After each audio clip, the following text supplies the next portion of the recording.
You are now rocking with the hottest boxing podcast in the land with your host, Coach Malachi Williams. True.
For the thousands in attendance and the millions watching around the world,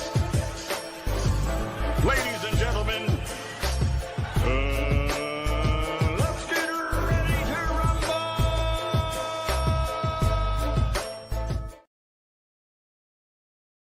Yeah. What's up, family? This is our boy, Coach Malachi in the building. We back. 2 Media Podcast, the TMP family. We are here. It's gonna be a great show today. You know what I mean? You already know. I'm pretty good right now. The stickiest of the icky. You want to smoke with the old boy Rick James? Pretty good right now. Y'all know what it is. Hold on. Let me make sure. Let me make sure we cracking though. Let me make sure we are cracking. Let's see. Hold on. Make sure y'all can hear me. Let's see what's up. What the hell? What in the heezy is going on? Trying to see what's up. Which one is this? Yeah, peace to the family. Shout out to Tony Montana. Let me make sure y'all can hear me. Think y'all can. All right, I'm good. Y'all can hear me. Yeah, man. Shout out to 1IK. 1IK, what's going on, fam? 1IK in the building. Yeah, man. Hey, listen, bro. We got some questions that need answers. And, we learned a lot yesterday. From the Brian Norman Sr. and Bill Haney interaction. We learned a lot yesterday. We learned something yesterday that we didn't learn. I'm not talking about the insults. I'm talking about how this fight, was made and this and that. And Bill is saying that, hey, we had the list way before Turki reached out to you or whatever and this and that. And again, I would have to do some investigation to find out when exactly did this hit list come about versus, the Turki Alashikh trying to make this fight, basically reaching out to the Normans and say, hey, look, man, what you think about fighting Devin Haney? You know what I mean? So I'm goddamn, we see goddamn the Puerto Rican assassin, he going his fight going down July the 12th. The Puerto Rican assassin, they're gonna make that do what it do. You know what I mean? So the Puerto Rican assassin, so that's going down. But yeah, man, I'm trying to, bro, again, as I said, I'm like, man, boxing is all about matchups. It's about styles make fights, matchups. When you're fighting someone that was a legend in the game, or you're fighting someone that has elite talent, but they're older now, and their eliteness is not where it used to be because they're older now. It's all about fighting the dude at the right time. So, you got several ways of padding a record, padding a resume or whatever. You can fight a dude if you fight a nigga at the right time. Like, put it this way, as I said before, I could take somebody in the chat right now. Listen. I can take somebody in the chat right now. Take somebody in the chat right now and got them and put them in there with a name, and you knock them out or beat them, and you be like, yeah, man, I beat Roy. Yeah, man, but that ain't the same Roy. You know what I mean? You don't fault Roy. You call, y'all know Roy Cheney now. Roy ended up being, but one of my favorite fighters. You get what I'm saying? So it is what it is. Yeah, man, it is what it is, man. And then doggone, hell, we got some fight this weekend. I don't know if I'm going live for it. I don't know if I'm going live for for the I don't know, for the Golden Boy card. I don't know, depending on what I'm gonna be doing, man, because that's gonna be really busy for me. Shout out to Jab Queen. What's going on, sis? She said Bill said yesterday they sent the list to Brian Norman Sr. before he published it. Oh, okay. All right. Yeah, so that's what I'm saying. That's what Bill is saying, but Brian Norman is saying something different. So you get what I'm saying? So we got two people who are involved in the situation with two different perspectives on how the Norman Haney fight is coming about. You get what I'm saying? And what you said Schofield? Oh, you talking about Mama Ho?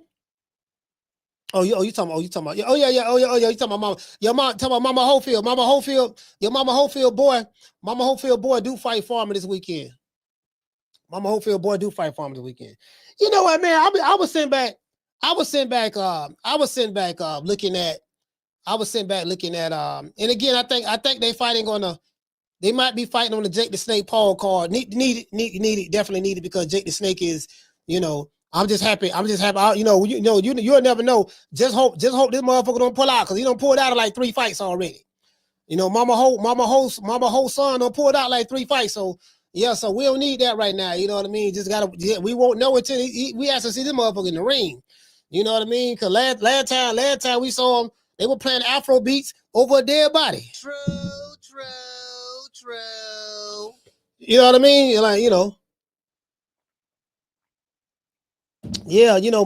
Mama Ho, that whore. Anyways, back to what I was saying. So yeah, man, it's a whole lot. It's a whole lot going down like Cooter Brown, and I'm sitting back like I'm thinking. I said, you know what? And this is assuming that I say either Bill putting on a really good poker face, but he said he graveyard serious. He is serious as cancer. He is serious as a heart attack. He is serious as a stroke. That's what he said. So if he's serious, and Dev was the one that wanted to fight, hold on, let me see something. Let me make sure we good. And Dev was the one that actually wanted to fight. Hold on, let me go over here. Because I didn't, you know what I didn't do? I need to pull this one up. Y'all bear with me one moment. Yeah, and Dev was the one that wanted to fight. Let me go ahead and turn this off. We don't need you. We just gonna. Oh, that's my TV. Yeah, you get what I'm saying? If he wanted to fight, my thing is, okay, what do y'all see? What do y'all see? If there are any weaknesses that you see you can exploit, or like, what do y'all see? Do y'all see something? Again, and I ain't got cataracts in my eyes, but do y'all see something? Shout out to Next Gen. Shout out to Ali. You know what I mean? Like normally when you call somebody out, y'all remember when Mikey Garcia called out Errol Spence? He moved up from 140 to go to 147 and said he wanted to fight Spence. Out of all the welterweights, he wanted to fight Spence. And I think this is pre-car accident Spence. He was still drinking. This was still, I'm drinking Spence. But this was before accident, pre-accident, stuff like that. And y'all remember what Mikey Garcia said? He said, I see something.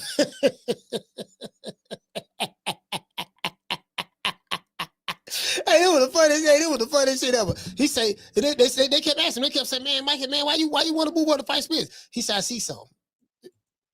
You see something? He said, yeah, I see something. You know what I mean? I see something. You know what I mean? They ask Spence. They say, Spence, what do Mikey mean by he see something? Spence say, man, I don't know what he talking about. The only thing he see is an ass whooping.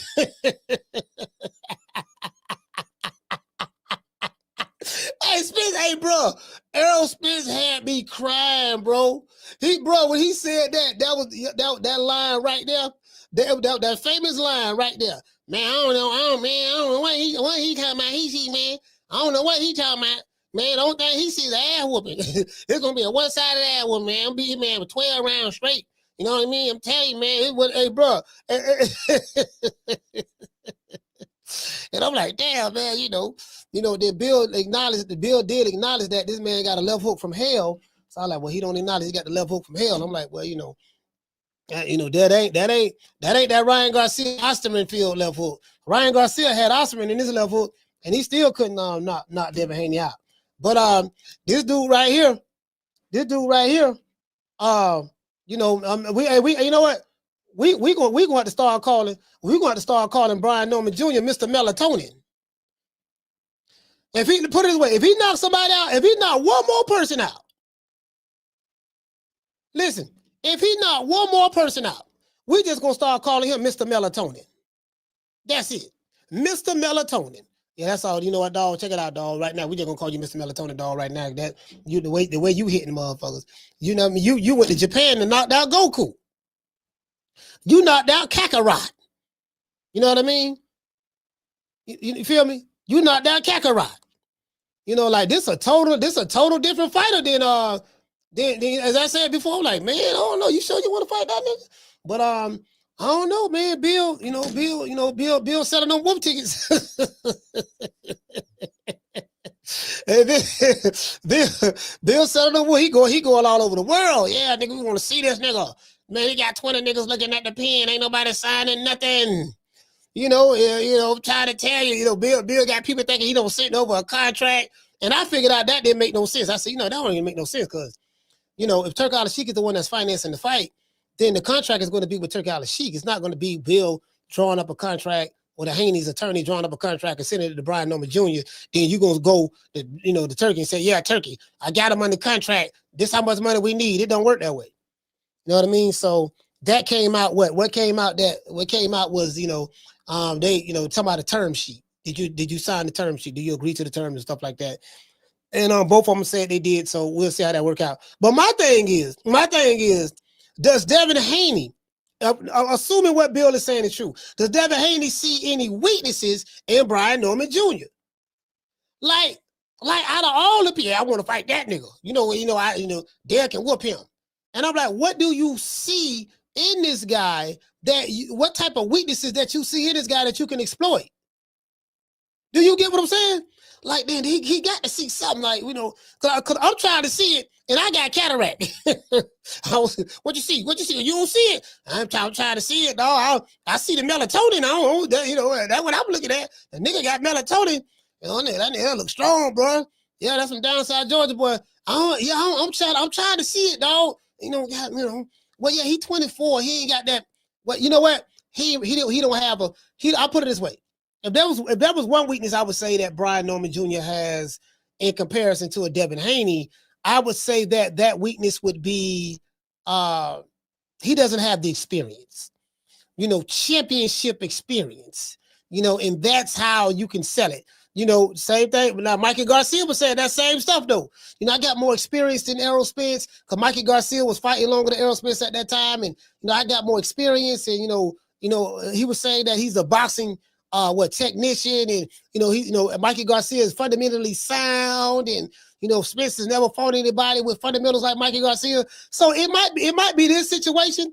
It might be this situation here. You get what I'm saying? Yeah, dog, you ain't fought nobody, nigga. I fought Loma. I fought Killer Cam. I fought doggone Jose Ramirez. I fought Ryan on Osterin. You get what I'm saying? I did all of that there. You ain't got the names or nothing like that.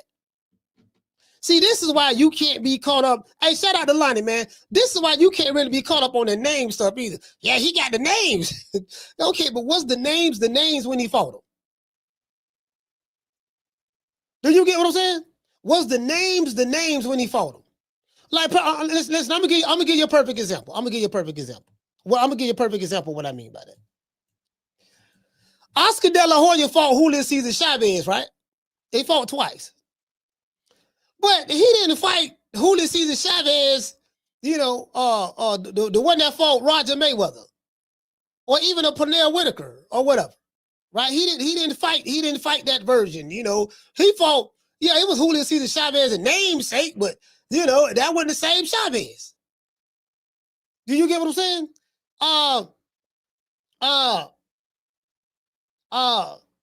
Shit. What's some other fighters? Like, it's some fighters. My mind went blank, but there's some fighters right now. They got some good names on their resume. Guys who were good and at their time, but you don't fought a dude and listen, man. Put it this way. That's just like when Larry Holmes beat Ali. Now, Larry Holmes been knowing Ali for a long time. That was Ali's main training partner. That was Ali's main training partner when he fought George Foreman. And Ali, and even before George Foreman, Ali used to train with Larry Holmes all the time. That was his main sparring partner, right? And but when Larry Holmes fought Ali in 1981, somewhere around there, that wasn't a float like a butterfly sting like a beat Ali. That wasn't an Ali that fought. You know what I mean? And hold on. And there's also rumors that Ali was used to, Larry Holmes used to give Ali that work. As he got better. Because Ali used to always beat Larry Holmes all the time, but as Larry Holmes got better. When he got better, he got that jab stuff from Ali, but his jab was a little bit better in my opinion. But Larry Holmes had a monster jab. But he dropped Ali in the lead up in sparring in the lead up to the George Foreman fight. Dropped him with a body shot. And Ali kept telling him, I want you to keep pounding on my body, because he was conditioning himself, preparing himself for the hell and the punishment that he was going to have to go through, in order to beat a George Foreman. Because at that time, everybody was saying Ali was going to get killed. He's muttering you. He's going to mutter you, man. He's going to mutter you. Telling you, Ali, why you going to get in the ring with him? You know what I mean? Listen, all jokes aside, bro, like I remember I used to talk to them brothers, but like Captain Sam. Shout out to Captain Sam, man. There was a bunch of Sams in the Nation of Islam from the first resurrection, but Captain Sam is the one who brought Muhammad Ali, introduced him to the NOI. Captain Sam was telling me about, man, man, everybody thought Ali was gonna lose, man. And George Foreman, he had no knocked out doggone Frazier. He ran through Kid Norton. Like, they had some common opponents that George Foreman, that Ali fought, and Foreman was running through him. He was running through him, so it was like, man, you sure you want to fight? Ali like, I want to fight that man. I'm trying to tell y'all, man, this man trash, man. Man can't whoop me. Styles make fights. You get what I'm saying? So, that's why you can't get caught up in that. And that's one main thing that most fans miss. And even these so-called legends and boss, Styles make fights. Shit, just because you whoop one nigga don't mean, just because you whoop one dude, that whoop the dude just because you whoop one dude and that dude you whoop knocked out the fighter that you getting ready to fight now, don't mean that you gonna whoop him. Well, shit, listen. I'm gonna whoop Hoghead Cheese. How you know? Because Hoghead Cheese lost to Pork Chop Willie, and I knocked Pork Chop Willie out. So if Pork Chop Willie beat Hoghead Cheese, and I knocked out Pork Chop Willie, just imagine what I'm gonna do to Hoghead Cheese. You fight Hoghead Cheese put hands and foots on you. True. And that's what these casuals don't understand. The casuals totally don't understand that. They use triangle theories. They use, well, you saw what he did to such and such, and they don't get it. Well, I swear to God, they don't get it at all. You know what I mean? Anyway, shout out to Big Dog Willie. Hey, okay. Dropping that $2 super chat. He say Jake Paul versus Tank, November 22nd in Las Vegas. Hey, all right with that, K. It is what it is. Hey, man, shout out to Ali. Shout out to Dill. Shout out to, shout out to Jamie, Dr. Mario. You get what I'm saying? Like, that's why you got to see the fight. That's why you got to see the fight. Be like, man, you saw what he did to such and such. Yeah, okay, I'm just saying now. I don't know now. You should, you know what I mean? So it might be one of these situations. It might be a situation to where, you know what? Everybody looking at Brian Norman as though he the boogeyman now, as it relates to Dev. But Devin Haney is Debo. Well, I call him Bill. What they call him, Debo Haney. I call him Debo Dev. Debo Dev pulling up on beach cruisers, snatching chains from around niggas' necks, making dudes tuck their chains and put them in shoe boxes and stepping up on porches. And you get what I'm saying? And I'm like, well, if that's the narrative that Bill is trying to push, okay, fine. I don't think nobody is maybe it's buying it, but if that's the narrative that you want to push, okay, fine, let's take it around with it. I do know that a lot of the Haney supporters, YouTube channels, that's the narrative that they're pushing. Now deep down inside, they're probably like, man, I don't know about this one, man. It went crazy. They don't want to tell Bill that because, they probably, I don't know, maybe some of those guys just want to be yes men for him, but me, I'm gonna just be like, I really don't. Yeah, I really don't know about that. I don't know about this one here, dog. Like, this might not be the right time, you know what I mean, for that. Anyways, let me read my opening monologue. Does Devin Haney see weakness in Brian Norman Jr.? I'm explaining to you what I mean by that. I just gave you a hint. After yesterday's back and forth between Bill Haney and Brian Norman Sr., a lot has been revealed. At this point, we know that Turki Alashikh is making the fight happen. He is the one that's involved. There is no contract as of yet. So online, people, like I had people leaving messages in the chat on some of my posts. They were like, yeah, man, did he sign the contract? Why he ain't signing the contract? And because Bill never said there was no contract. He said, did you sign it? Did you sign it? So it was very vague. So people took that vagueness without clarity and assumed that it was a contract that Norman's supposed to sign. And even me, I was like, damn, did he sign? Did he sign what? What is he talking about? You get what I'm saying? So for all of those who say Brian Norman may sign the contract, there is no contract. There never was a contract. I think that's been established. Bill even admitted that. No, it ain't no contract. He says it's a term sheet. You talking about the terms? He said, yeah, the terms. He said that. So for everybody who jumped out the window, holler about contract, there is none. The conflicting part is how this whole thing is coming about. Bill said we dropped the list. Norman say no. You dropped the list after you found out that Turki offered us to fight with Devin. So you dropped the list and put our name in it to get ahead of it. But Turki was already talking about that. Bill is refuting that. So it is what it is. You could believe who you want to believe on that. However, as I said before, it's too much shit done went down now, and it's a whole lot of talking and y'all, a lot of shit got heated. Like, this shit have to happen. You got to fight this nigga now. And bro, it's like there's no way around it. We come to find out both guys have agreed to the terms. And I'm like, why is he so adamant about fighting this guy? Because Bill is adamant about it. And some people say that Bill is high and he don't know what he's talking, man. The man tripping this and that. We haven't heard, I don't think I've heard Devin Haney come out adamantly and say, yeah, we want Norman next. If it is, y'all send me the clip, because I haven't seen it. I haven't seen any, like I'm hearing Bill, but I don't hear Dale. Nigga, tell that nigga I said, tell that country nigga from Georgia that I said, nigga, I want the smoke. Did you get what I'm saying? That's what it is. So we're going to find out. But there is a term sheet, and both sides have agreed to the terms set forth by Turki Alashikh. I don't know what the money is. I don't care. Bill revealed that Turki is looking to make the fight for Riyadh season in November. Many fans doubt that this fight will happen, and understandably so. And I'm going to tell you why many fans doubt this fight will happen. Because nobody believes that Devin Haney really wants to fight Brian Norman Jr. People look at Brian Norman Jr.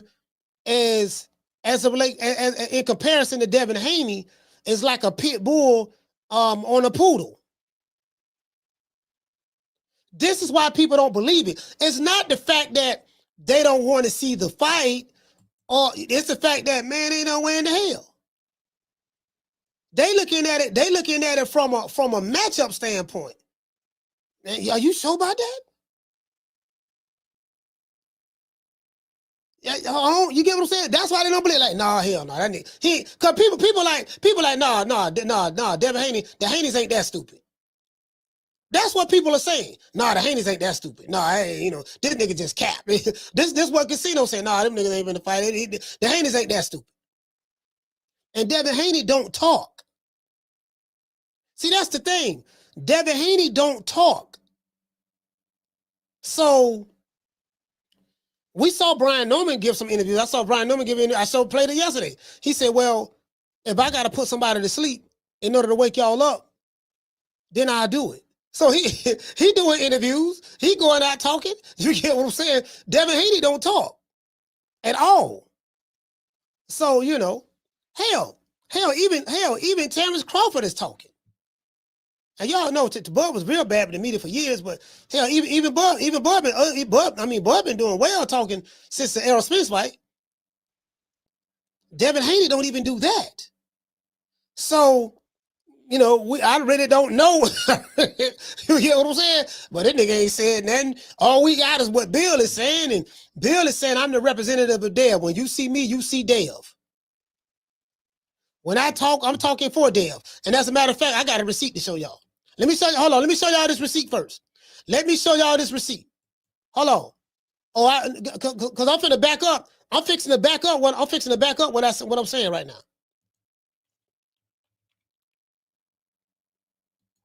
Hold on, I got something for y'all right now. Hold on, wait, bear with me one moment. Let's see. Hold on, I'm finna pull it up right now.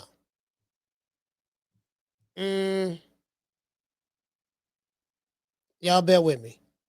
Cause Dev confirmed, he say, what'd he say? I got a post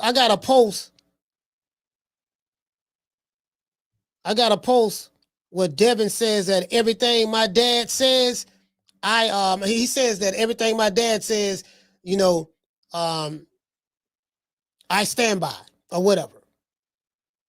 I'll pull it up. I'll find it because it is on his page. But he said everything my dad says, I stand by. He said something about I stand by everything my dad says. So whatever my dad say, I stand on that. So that's proof that Devin and his dad have a look. You go out there, do the talking. I ain't gonna say nothing, but I'm gonna back up everything you say without saying nothing. Do you get what I'm saying? But I want to pull it up. I want to pull it up so you guys can see it. I showed it last week. I do have it. I retweeted it to myself, so y'all bear with me one moment. Many fans doubt that this fight will happen, and understandably so. From a stylistic standpoint, I don't see what Devin Haney sees in Norman Jr., you know what I mean, that he can exploit. And I'm saying from a stylistic standpoint. But, you know, Bill Haney has a trained eye. Bill Haney has trained with Floyd Mayweather Sr. and Jr. You know, he got Money May. You know, well, he didn't get Money May. He got he got Money May. He didn't get Pretty Boy Floyd. I don't think he got the Pretty Boy Floyd teachers. I think he got the Money May teachers. He didn't get the Pretty Boy Floyd teachers. You get what I mean? Pretty Boy was a mug. And then he got a little bit of sugar. He got a little bit of Sugar Shane from Sugar Shane. And then he got a little bit of that judo in him. That judo, you know, with Yoel Judah and Zab. So he got a little bit of that too. So you take the Zab style and you mix it with the Sugar Shane style, and you mix it with the Money May style, and then you mix it with the original, the father Floyd Mayweather Sr. You take all that together, you know what I mean? That's a hell of a combination to be. True. Hell of a combination to be. Yeah, I remember I was telling Brian Norman that shit yesterday. He said, yeah. He said, yeah. He said the nigga gonna get slept. Yeah, all the sugars. He got the sugars, the Floyds. He got Ice. He got Benny the Jeweler. You know, he ride around the private jets, and the nigga gonna get slept if he step in the ring by son.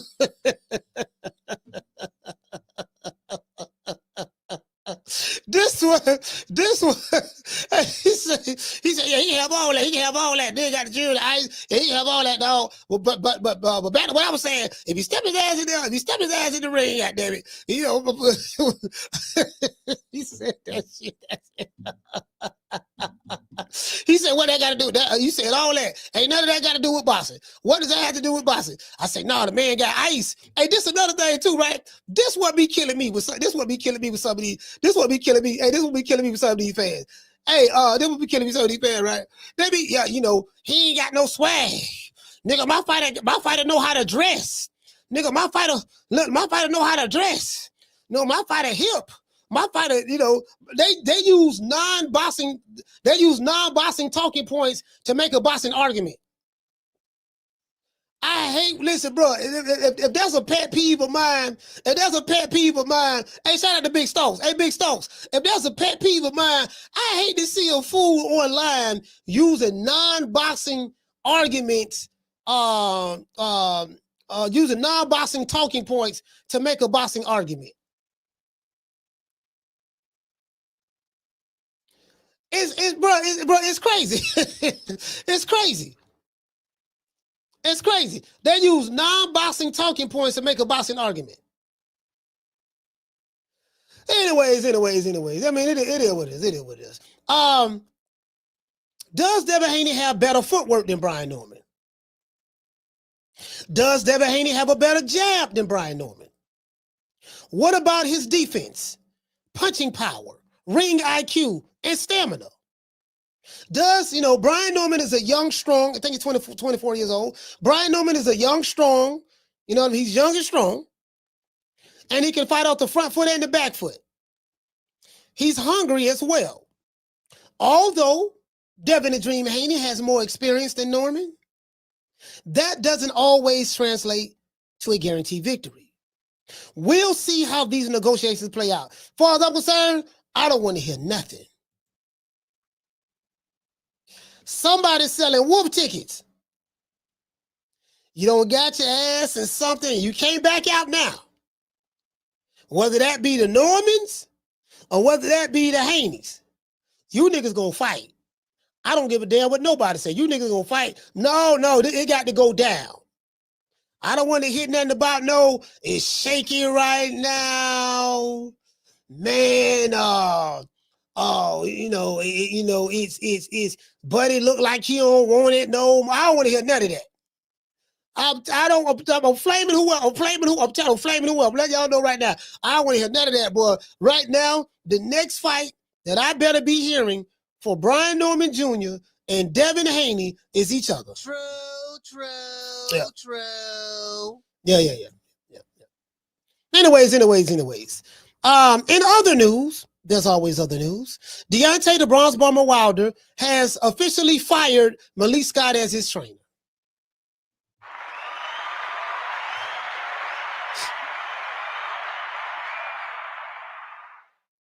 I looked it up. It's true.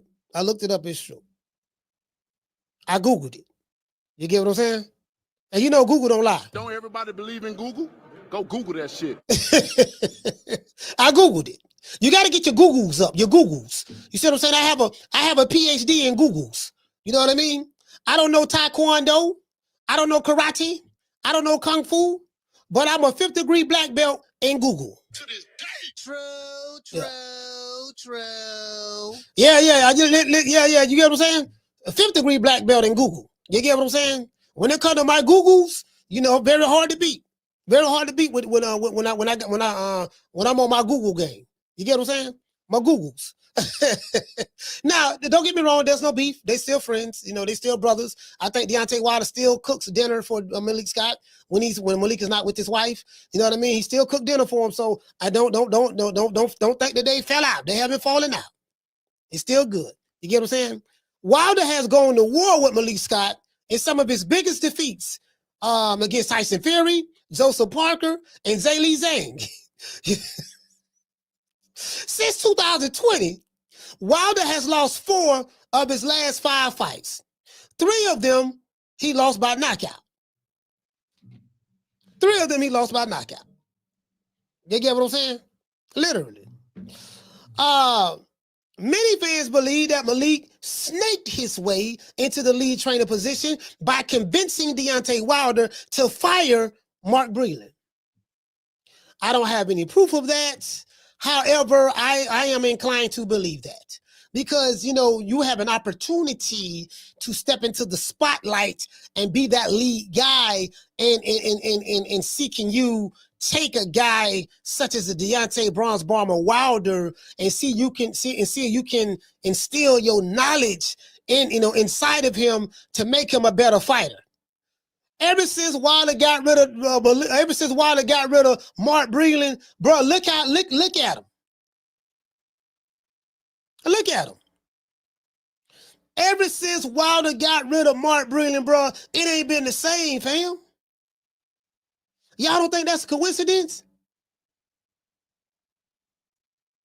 You promote, Malik Scott was on the team. You promoted Malik Scott as the lead trainer.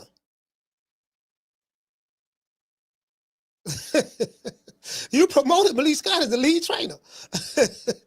Look how that turned out. He don't throw the jab no more. Him and Malik Scott dancing in the ring together. He cooking dinner for Malik Scott. Cut the nigga toenails.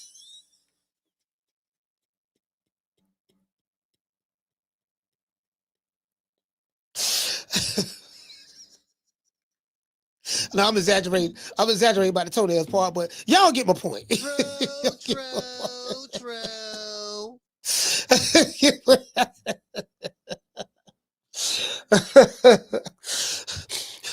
What is that? What is that? Oh, baby, is that you in the kitchen cooking?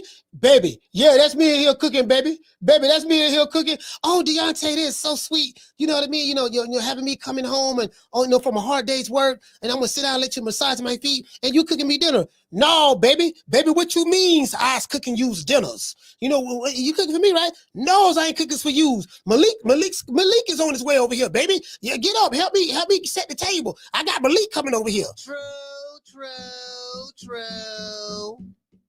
Bro, I got receipts.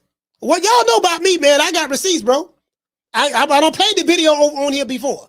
I can pull it up. All you gotta do, go into Google and type in Deontay Wilder says that he cooked for Malik Scott. You'll see it.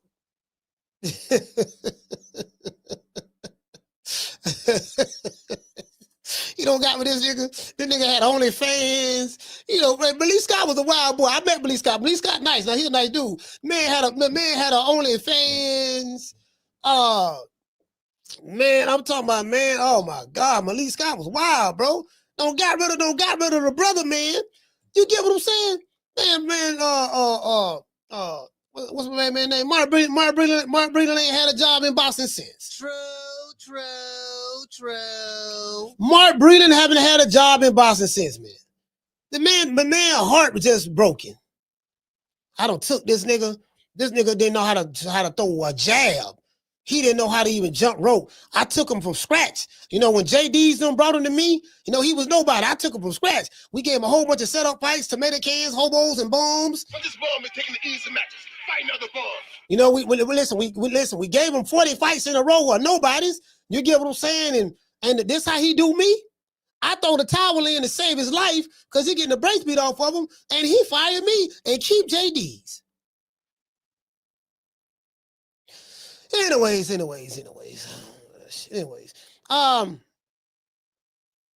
Many fans believe that Scott was nothing more than a glorified yes man for Deontay Wilder.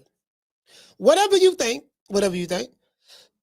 it is painfully apparent that Deontay Wilder is at the tail end of his career. I think he's 40 years old now.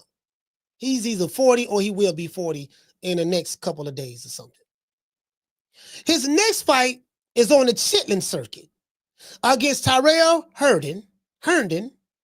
It will take place on BOK Prime at Charles Koch Arena in Wichita, Kansas. I think they think they're fighting at Wichita State University. It's hard to believe that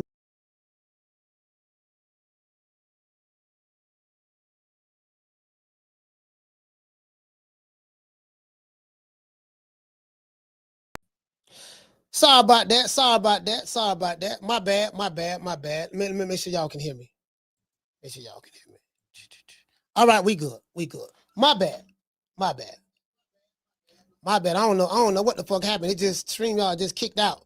I got this goddamn I got this IP thing on. I got Surfshark on too, so maybe Surfshark messing with it. But that's okay. Let me go back to reading. Let me go back to reading my monologue right quick.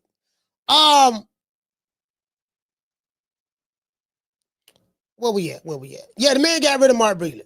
As I said before, many fans believe that Malik Scott is nothing more than a glorified yes man. Many fans believe that. Whatever you think, it's painfully apparent that Deontay Wilder is on the tail end of his career. His next fight, as I said before, is on the Chitlin circuit, BOK Prime. Do you guys remember when a fighter from Omaha, Nebraska, I don't want to say his name, but fighter from Omaha, Nebraska fought on that card? I ain't saying no names. And you remember what the same people who supported Deontay Wilder, now, do you remember what they were saying about BLK Prime? Nigga fighting on MLK Prime. He fighting on BET After Dark. Oh, man, he fighting, man, what the hell is a BLK? What the hell is the MLK? Oh, man, this man fighting on that. Now doggone Wilder fighting on the same BET After Dark app. We know Greg Hackett and Brian Norman Sr. fought on there. We saw how that turned out. Man, the man was charging people pay-per-view. To see the Brian Norman and Greg Hackett fight. Man, and bro, player, it was pitch black. It took an hour. Like the fight was supposed to start at like 9 o'clock. The fight didn't come on to 11:30. I will get to the super chat. The fight didn't come on to 11:30. You get what I'm saying? Listen, the fight didn't come on to 11:30, and when it did come on, there was no lights. We couldn't see. Doggone Greg Hackett was streaming the fight live from his phone, and Greg Hackett reception looked a whole lot better than the BOK reception. True. Like, man, god damn, dog. You get what I'm saying? Like, this man streaming from his cell phone. Greg Hackett had an iPhone 7 Plus. He was streaming from, and his stream from the iPhone 7 looked 10 times better than the BOK stream. I'm like, man, I don't know about that. I don't know about that, man. I don't know about that. You get what I'm saying? You feel me? So as I said before, this is what it was. It's hard for me to believe that Wilder and Anthony Joshua were once the darlings of the heavyweight division. Some of y'all don't even remember that. The year was 2018, 7 years ago.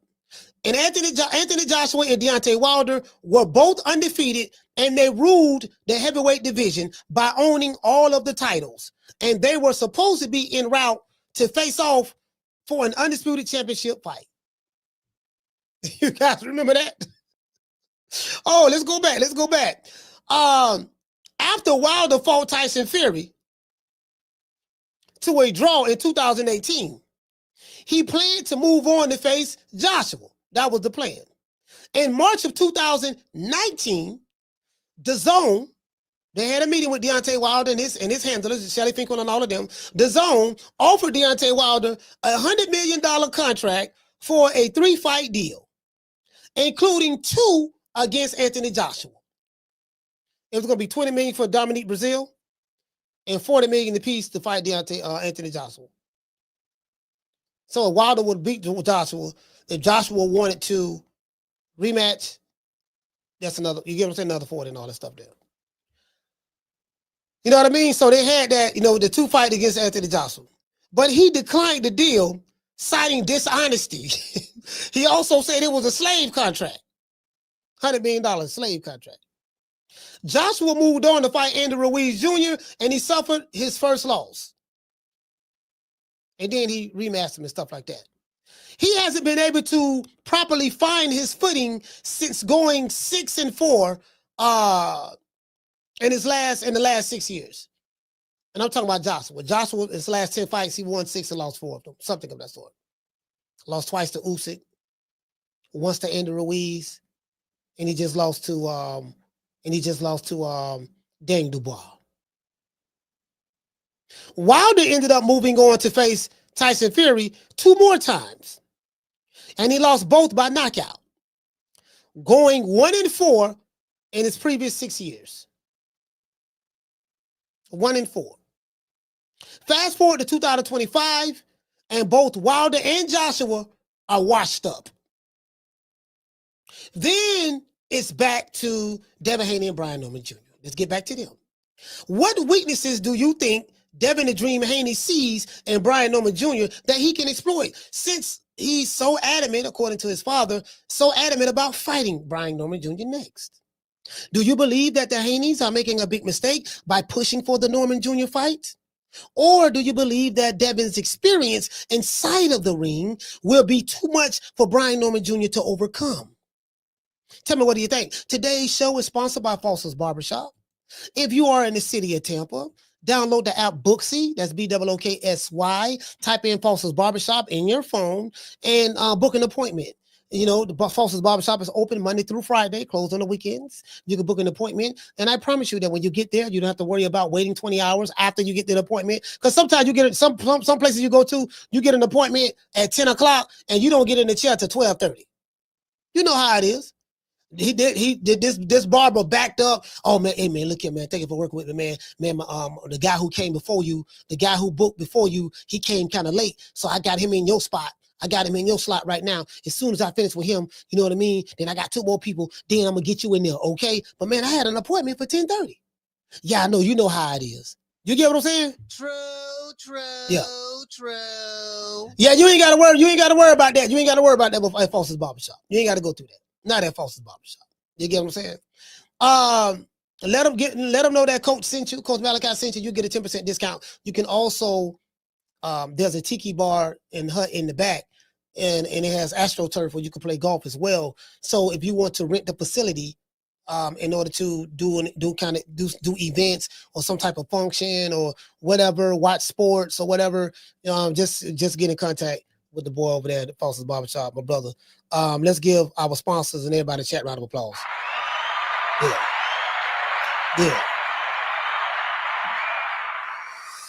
Yeah. You know what I mean? It is what it is, man. What Dolph say? Came outside today, water on water. Hey, when I drop these phone lines, I ain't dropped them yet, but when I drop the phone lines, y'all make sure y'all call the old boy. I want you to call me. Yeah, I seen old hoe ass nigga. I seen old what the whole nigga. I seen old hoe ass nigga. I'm sitting back. I got listen, man. I got this. What the whole nigga who called the show from London. I see this whole nigga from London. He's stalking me. Nigga try to leave. Listen, he got so much of that Haney meat in his mouth. He got so much of that Haney meat in his mouth. You know what I mean? He leaving all kind of. He stalking that nigga. Yeah, nigga. You keep hating on the Haneys and this and that. I'm like, fam, you way over there in the UK. What you talking about? Nigga, like the dude just stalking me. He can't like digitally he's stalking me. He can't get enough of the old boy. Can't get enough. Like nigga, didn't we block you? Didn't we send you back to your mammy house? Old chap. You get what I'm saying? Nigga, get off my dizzy. True. Yeah. You act like you want a nigga to make love to you. Make it last. Make it last forever. Don't let I love you.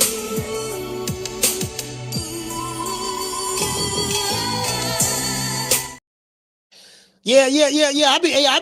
I be thinking some of my stalkers and trolls. I think they want to make love. I don't swing that way. I like women, fam. I like women. Anyways, it is what it is. Before we get into the show, we gotta say all praises due to the Most High, the Most Exalted, the greatest human being on the planet Earth. And I say that sarcastically, Mr. Al Haney. Well, I guess I gotta be like everybody else and sing Al Heyman. I can quit my job now, baby. 6 figures, baby. You feel me?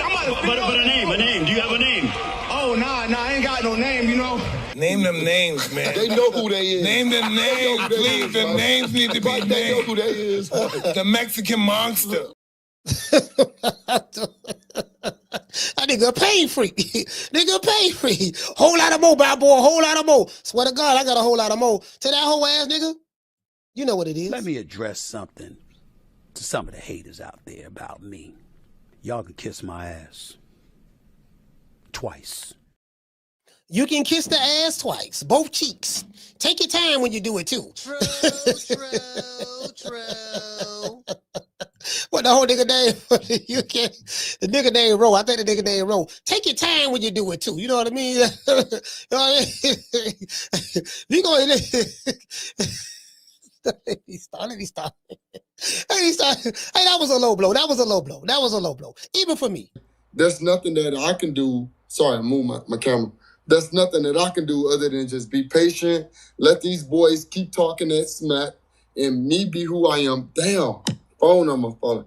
I mean, my bad. Look. Damn, sitting there like, bro, I just be, bro. So y'all think I'm the bad guy. I'm not. I be chilling, minding my own business, dog. I be chilling, dog. Y'all don't understand. Niggas be sending me all kind of messages. Niggas just be hating all in the deep. Like, most of the messages, the comments I get are great. But then he got it's like 2-3 niggas. They create 25 different accounts. And yeah, nigga, I can't stand you, nigga. You know it's good because they keep saying the same shit. Yeah, this she block. Okay, this the whole nigga from the UK named Ro. Okay, this the other nigga. All right, this E Money. Okay, this Saudi Big Nuts. Okay, this whole KG. Like, you get what I'm saying? Like, they have an obsession. And they just keep coming back. Why do you keep coming back? You know what I mean? Niggas, they in love. Niggas in love. You know what I'm saying? They in love. I tell you what, man, squabble up. Old pussy ass nigga, what's going on, boy? I'm telling you, boy, I'm knock your fuck ass out, boy. Blow for blow, pound for pound, nigga. I got the title, nigga. I'm telling you, boy, for the knock one of you what kind of niggas out. Nigga, I got these hands, nigga. I'm throwing them paws at the nigga for the knock ass down again, nigga. Get your ass back up, nigga. Don't run, nigga. I'm telling you, boy, I want a hole of smoke. Nigga, I'm throwing them paws, nigga. I'm putting them hands on you, nigga. I told you what I'm gonna do to you, nigga. Catch you with the check left hook. Nigga, check left hook, nigga. I told you, boy, pound for pound, nigga. I'm the best. This more action than any Devin Haney fight. Put these paws on you, nigga. I told you, I got your back up, nigga. I got your back up. Nigga, watch that check left foot, knock your ass down again, nigga. I'm telling you, boy, it is what it is, nigga. I'm gonna make it do what it do. I'm telling you, boy, we ain't even playing over here, boy. Hey,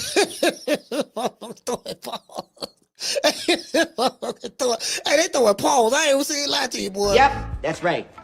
I'm running things. Cream corn. That's why they call me that. Smooth. I got more measure for your pleasure. Stick with me, baby. I'll have you farting through silk. And let a nigga mess with me. I'll jump on him. All 93 pounds of pure dynamite.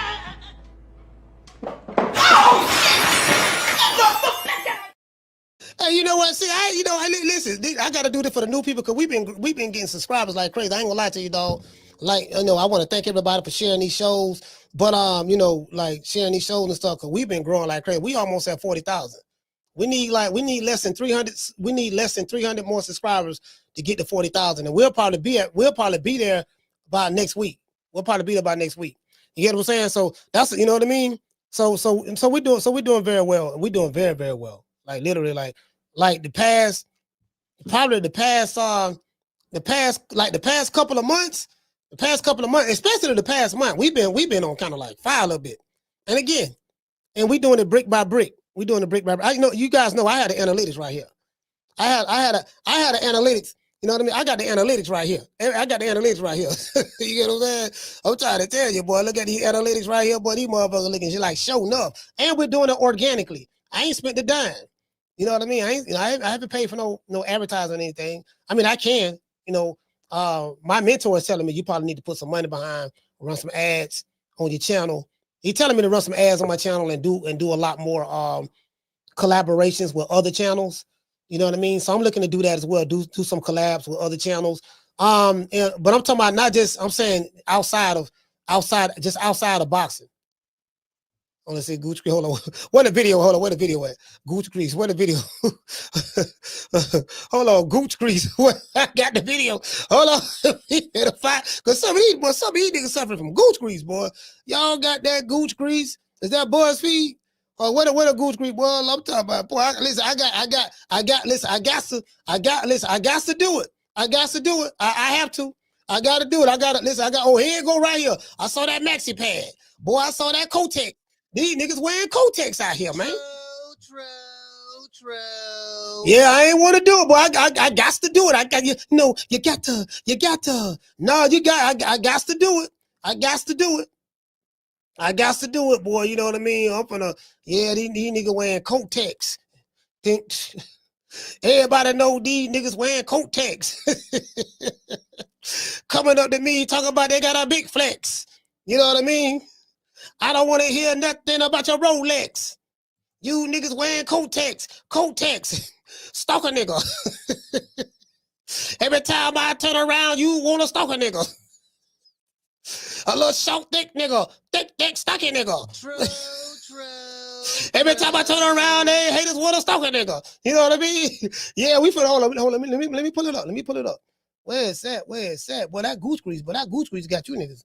But they got them in their feelings right now. This it right here? Yeah, this it. Yeah.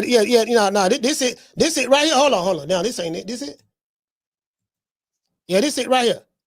That's it right there. We gonna put that one in the cut. We gonna put that one in the cut because I gotta get on these niggas' ass today, man. I ain't lightening up. I'm gonna tighten up. And I'm on the sticky. So you ought to know what time that is. The stickiest of the icky.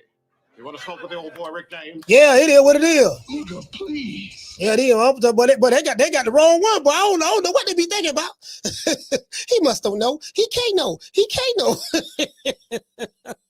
Hey, Jab. Hey, shout out to Jab Queen. He must don't know. He can't know. He can't know. Shout out to Constantine. Hey, okay. Dropping 3/4 of the dub on your boy. He say, Coach, Dell looked bad in one fight, and the masses done summed up his whole career as trash, runner, and pillow fisted. Ryan looked horrible in his last fight, and I bet y'all big him up next. Shaking my damn head. Hey, Constantine, you know what? You make a valid point because this is what it is. Devin Haney is the guy that a lot of people don't like him.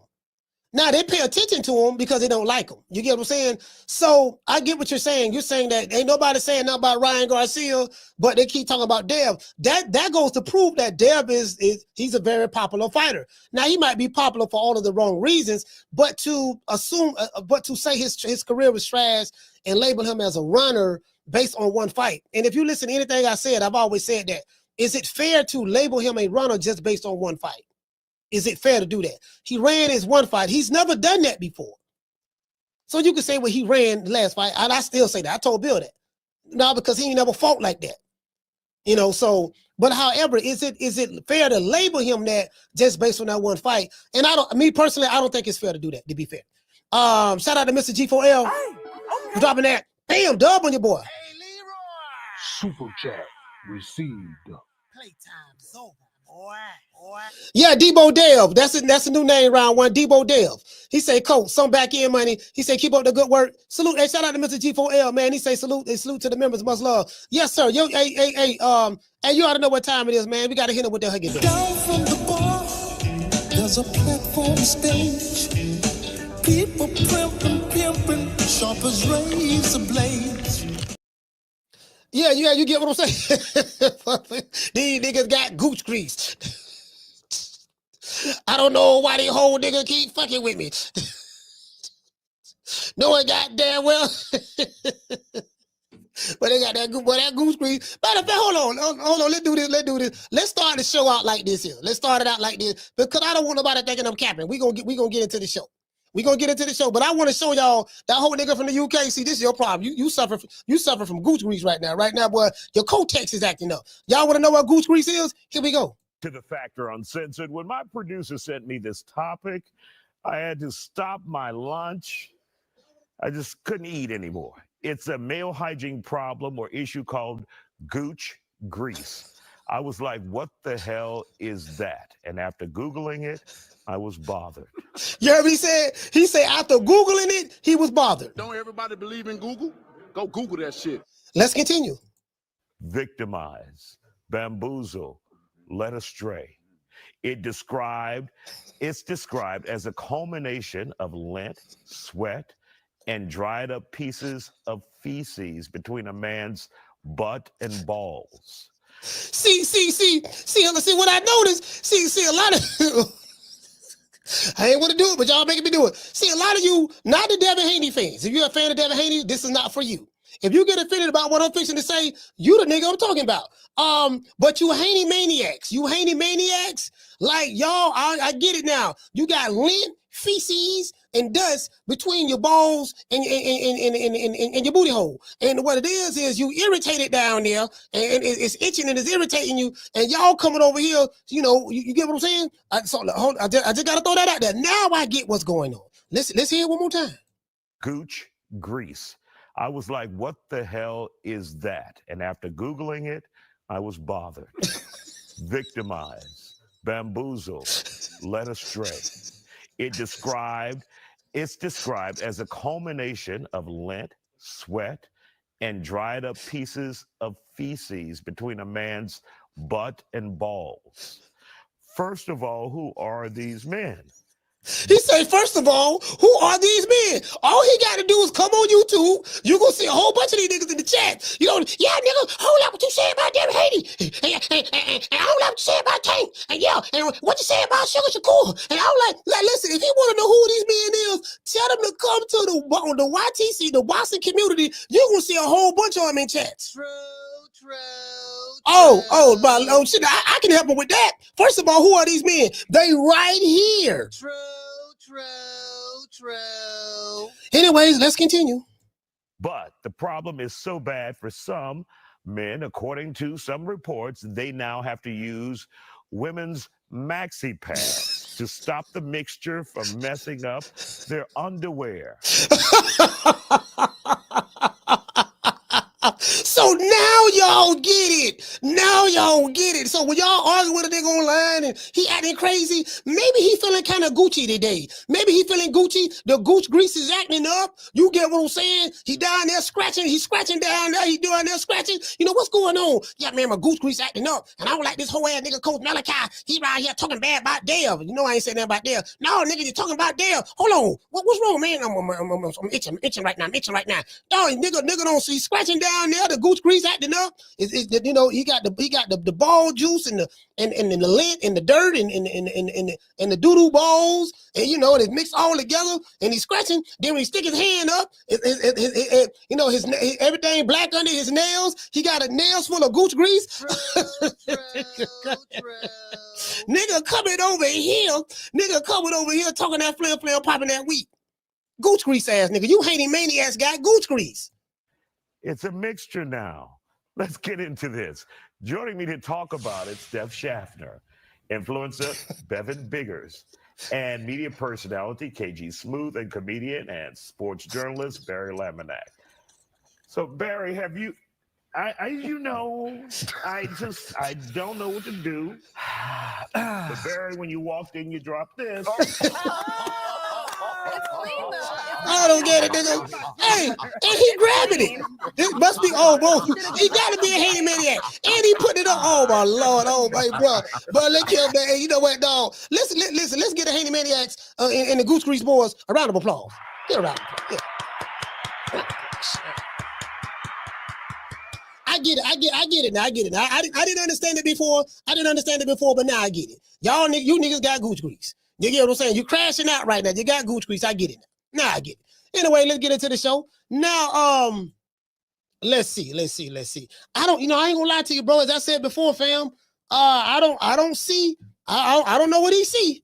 I don't see it, but you know, again, I don't have the trained eye that a Devin Haney would have or a Bill Haney would have, you know. So as I said before, maybe they see something. Shout out to Highlight Space, shout out to SP Got Beats, Goku, Master Goku. I don't see what they see, but again, they have the trained eye. You know, they got the eye of the tiger. They don't work with Money May and Floyd Sr. They don't work with Sugar Shane. They don't work with Yoel's you know what I mean, Yoel Judah. So you know, they got insight into things from a stylistic standpoint that people like me and you, us peons, can't see. I damn so can't see it.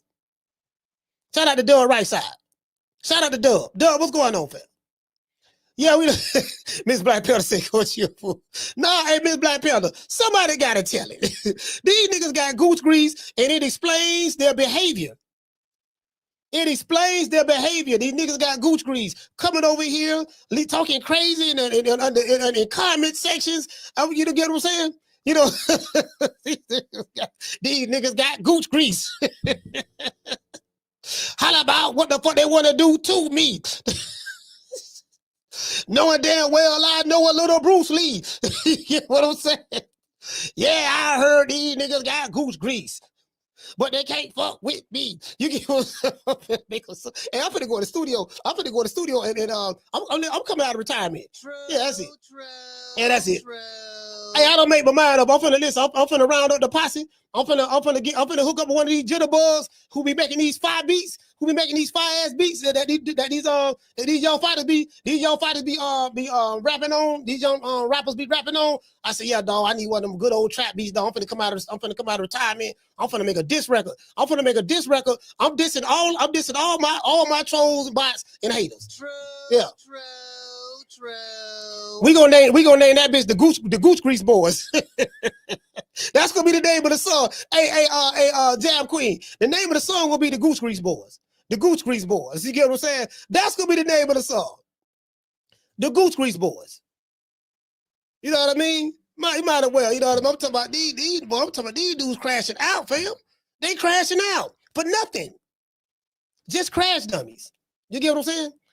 Oh, let's go over here though. Let me see. I want to see something because that's Deontay Wilder. That's Deontay Wilder. Let me see.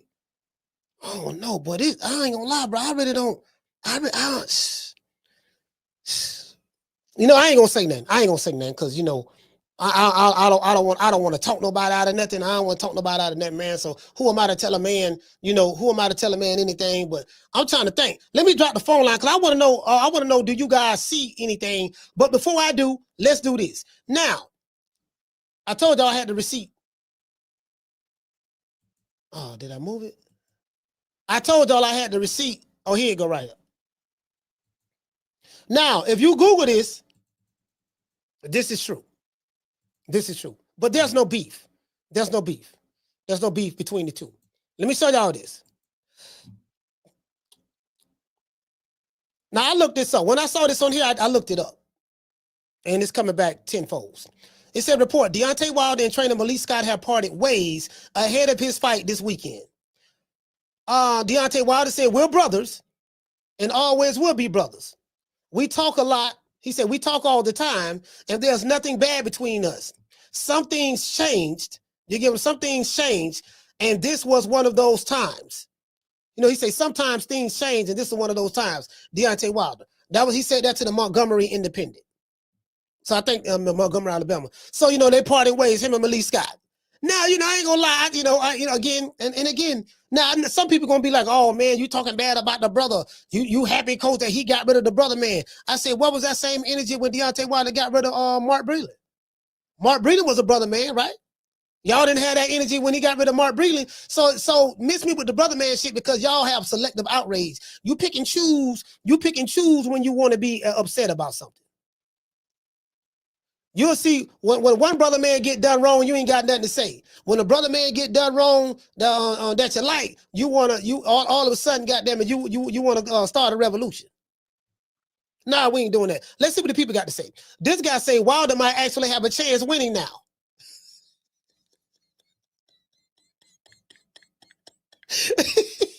This guy say this should have happened a long time ago. MF started losing once Malik Scott came into the picture.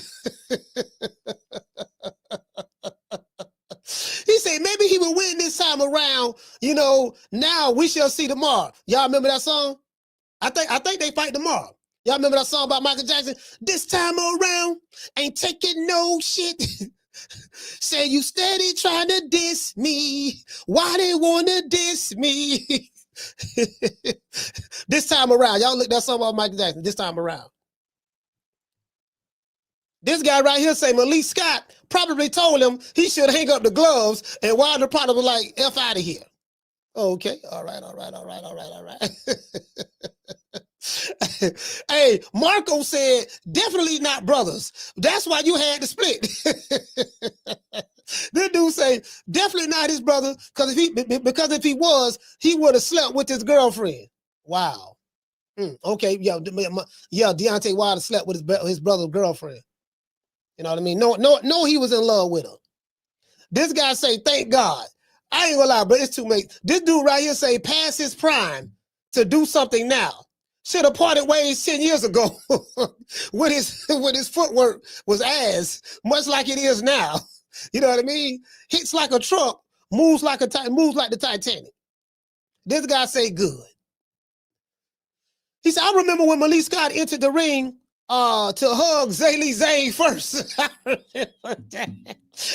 That's true. That's true. Hey, that's true. Hey, that's true, bro. Bro, that's true. When Wilder got knocked out by Zaylee Zane,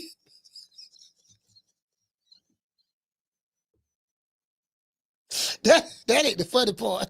Malik Scott jumped in the ring and he immediately walked past Wilder, ran over there to Zaylee Zane corner because he knew Zaylee Zane trainers and stuff over there. And he immediately went over there and hugged him. Wilder laid out on the ground. Wilder laid out on the ground in a coma. In a coma. You get what I'm saying? Malik Scott don't stepped over Wilder's body, went over there to Zaylee Zane, gave him a hug and gave the man some sugar. True. Hey, bro. Bro, it's on video, fam. It's on video. Hey, Miss Black Panther. Shout out to Bruce Gas. It's on video. I say, damn, man, you gonna leave your mans like that? This man cooked for you. You know what I mean? I cooks for Malik. You get what I'm saying? Anyway, so I just want to show y'all that. Now, Wilder should have been got rid of Malik Scott. I mean, not as a friend, but he should have been got rid of him because you got to have people around you that's not going to be a yes man. But but if you got somebody around you that's being a yes man, maybe that's what that person wanted. Because I used to hear that what's my main man name? Mark Brealey used to tell Wilder, man, you got to work on this. You got to work on that. Man, we got to go to work on this and that. And Wilder had the mentality of, all I need is 2 seconds. Once I land that right hand, that's it. And Malik Scott, not Malik Scott, but Mark Brealey was like, look, man, I can't tell you what you want to hear, man. Like you that ain't gonna work with every fighter. And then when you fought Tyson Fury that first fight, and you were swinging all wide and wild. You dropped him twice, but you were swinging all wide and wild and missing by a mile, and you was coming off balance. Remember, his feet was off balance, almost falling when he swung at Tyson Fury when he missed. You get what I'm saying? And Mark Brealey would tell him, like, look, man, we got stuff to work on, but he didn't want to hear that. And Malik Scott was in his ear telling him sweet nothings. Well, Deontay, you having a brilliant boxing mind, and being very analytical in your thinking, just the way the things that you have accomplished thus far is nothing short of a miracle. I can just imagine what you would have did to a young Muhammad Ali, a George Foreman, or a Ron Lyles or Sonny Liston and stuff like that, because no one has ever felt the power of the right hand that you possess, the power that you possess in your right hand. So Wilder from Alabama, so it didn't really take much. It didn't really, Wilder. Not saying because he's from Alabama he's slow. He's not slow because he's from Alabama. But I'm saying Wilder, it was easy for Malik Scott to run that game on him. Malik Scott from Philly. I think Malik Scott from Philly. So he don't ran that Philadelphia shuffle down on him. He don't put the Philadelphia shuffle on him, got in his head, went to telling them all kind of crazy stuff. You want to know how I know? I'm going to show you right now. This is how I know. I know what I'm talking about. Y'all remember this? Human media always misquoting me for the sake of clickbait. And because they know their fellow humans are the most easiest creatures to finesse. I never said that the Bronze Bomber was the closest thing to Muhammad Ali in this time. My exact words was, Deontay Wilder is 10 times more skilled inside of the ring than Muhammad Ali ever was. And that he's beaten 10 times more battles outside of the ring than Muhammad Ali ever did. Now go write that ish. We on our side, Bomb Squad. You know what? As soon as he said that, he's supposed to be fired right then. True. If you don't know that's cap. If you don't know the man blowing smoke, if you don't know the man blowing smoke up your ass and goddamn and tell you it's raining outside, then I don't know what that is. He's supposed to been fired, not fired, fired. They supposed to been fired him. Yo, dog, you got to go. True. Hey, Jab Queen, you can't, you know what I mean? You know what, Malik?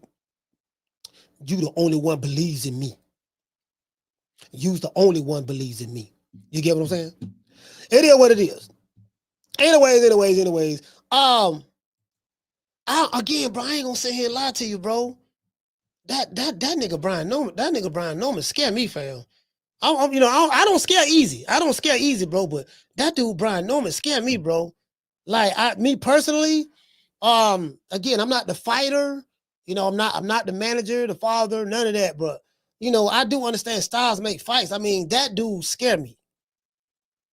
He scared me because I'm telling you why. Because his confidence is at an all-time high right now. His confidence is at an all-time high right now. He feeling some type of way. And that boy punching. Oh, no sound? Somebody said no sound. Oh, what's going on? Can y'all hear me? Let me see. Can y'all hear me? Let me see. Can y'all hear me? Hold on. Can y'all hear me? Okay, y'all can't hear me. All right, cool. Okay, cool. All right, we good. Yeah, Ruben Allen, if you can't hear me, fam, that's on you. That's on you. That ain't on me. Y'all can hear me. That's on you. Hey, but what you say, Kate? What you say, Kate? Kate, man, saying Malik be eating good gooch. Hey, hold on. Hey, hold on. Hey, I got you. Yeah. I don't know what that is right there. He said I ain't got no sound. I don't know what you talking about.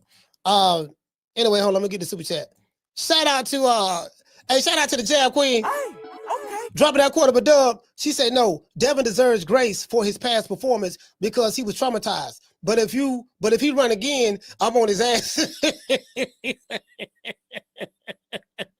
She said, hold on. So Jab Queen is saying she gonna stall him out. Nah, coach, we gonna stall him out right now. We gonna stall him out. You know what I mean? But if he do it again, hey, listen, shout out to that 90s shit. Shout out to that 90s shit. Hey, look here, we stall him out now. But if he do it again, see, that's where I'm at. Where I'm at with it, Jab Queen, I'm where you at with it. No, we gonna stall him out. But if he do it again, we got to get him. Down from the bar, there's a platform stage. People pimping, sharp as razor blades. Yeah, that's what we gonna do. We gonna stall him out. We gonna stall him out now. We gonna stall him out. But if he do it again, we on his ass. I'm calling Bill. Hey, Bill, look here, man. Ain't trying to hear that shit, dog. My nigga, you told me y'all had all these tools in the toolbox. We looking for the tools. We looking for the tools right now. Cause hey, listen, we don't see the road runner. We don't. I did bullshit. No, we don't see the road runner now. We don't see BB. We don't see that one. We don't want that tool. We talk about all them other tools you say you got. We need to see those tools, fam. That's all I'm saying.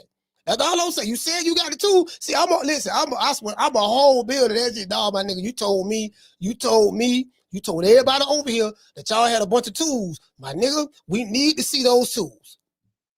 We need to see those tools. I ain't trying to hear it, dog. You said, this what you said now. You said y'all had a bunch of tools. That's what you said. So we looking for the tools. That's all. I don't know what tool. I don't know what tool it is. This fight, I'm gonna do better fact. Boy, I swear, but they better be lucky. I ain't got Turki Alashikh number, boy. If I had Turki Alashikh number, boy, I'll be on the phone with him right now, boy. Tired of this shit.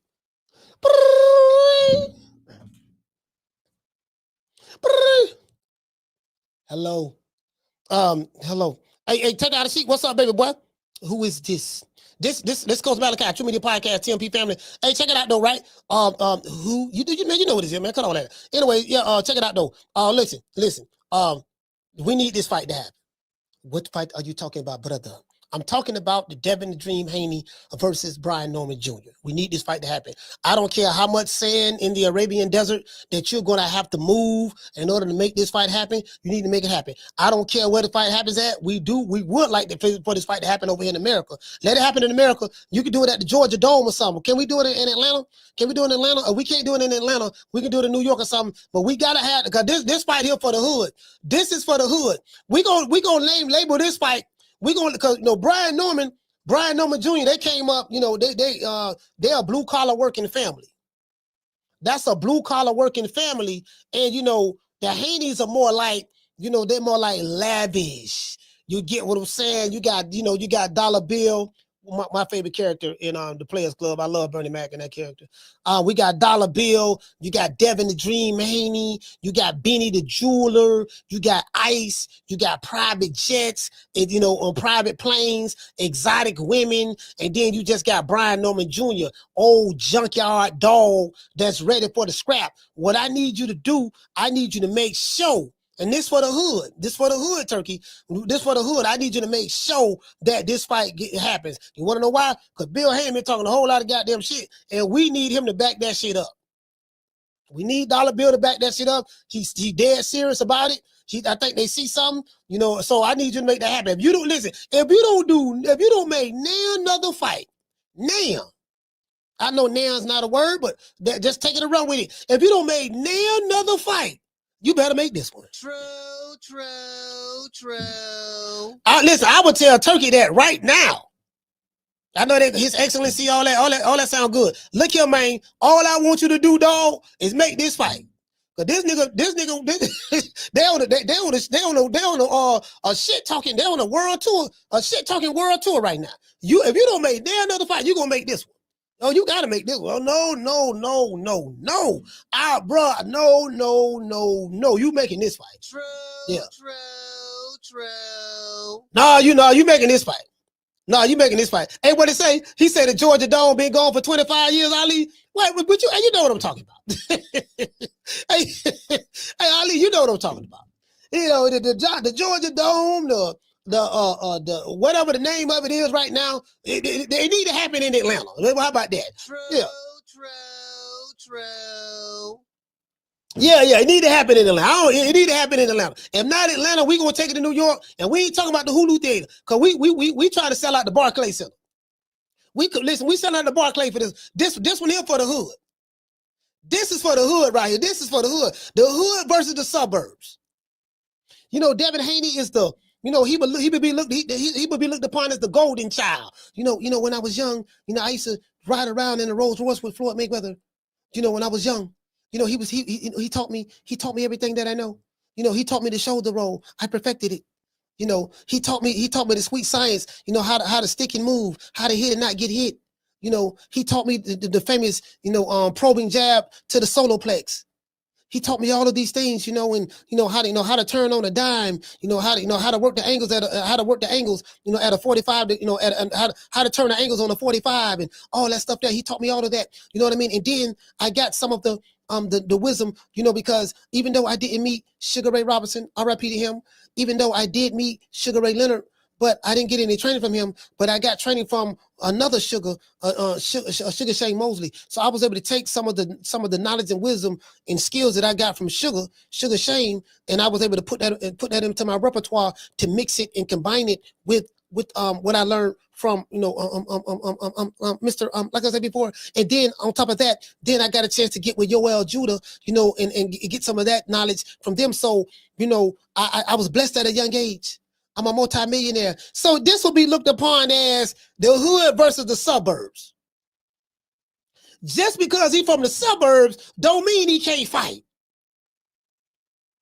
But the junkyard dog, he hungry. The junkyard dog, he's starving. The junkyard dog is rough. The junkyard dog, he just want to fight. Like, you know what, dog? It's gonna be like a pit bull on a poodle. Hey, shout out to Cole. Hey, it's gonna be like a pit bull on a poodle. You get what I'm saying? I'm telling you that. When I get to shaking them, when that pit, hey, Casino like prayers, Casino train pits. When that pit hit you, hack up. When that pit hit you and lock on you, boy, that's it. Boy, it's gonna take. It might take gunshots or hot water or mace to get that dog to let go. Hey, Casino, when a pit bull lock on you, right? How do you get him off somebody? How do you get the pit bull? If the pit bull lock on you, they call it lockjaw. If the pit bull lock on you, how do you get the pit? How do you get the pit to separate? You get what I'm saying? I know Casino know. I had a homeboy named Sam. He ended up shooting his dog in the head. Hold on, YouTube, Facebook. I'm not promoting violence against animals. Please, I'm not doing that. But I'm just saying, I'm telling what my homeboy did. And what it say? He said breaking stick. What you mean breaking stick? I don't understand that.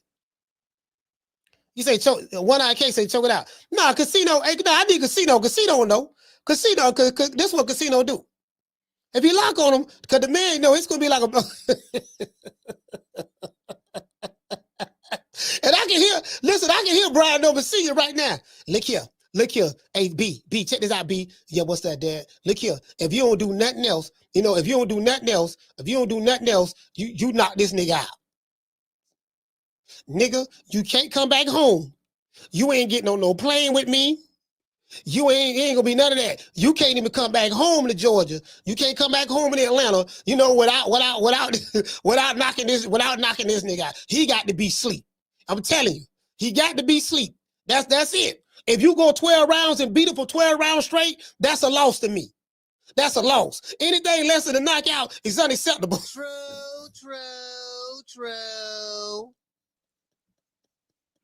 Hey, he say a breaking stick is like a crowbar for dogs. Oh, okay, I didn't know that. You know I don't know. I don't know.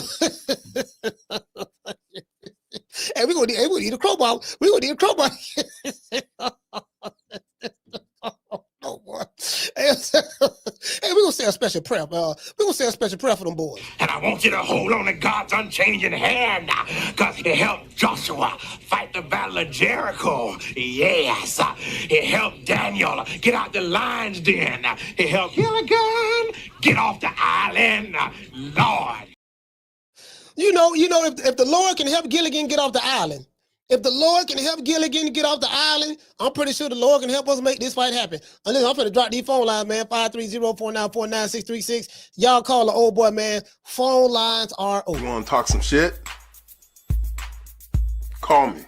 Start some shit, bitch. Sup, fool? You gonna talk shit about me, homie? Where you from? Hundreds of niggas is waiting for your motherfucking call, and they all talking shit about you right now.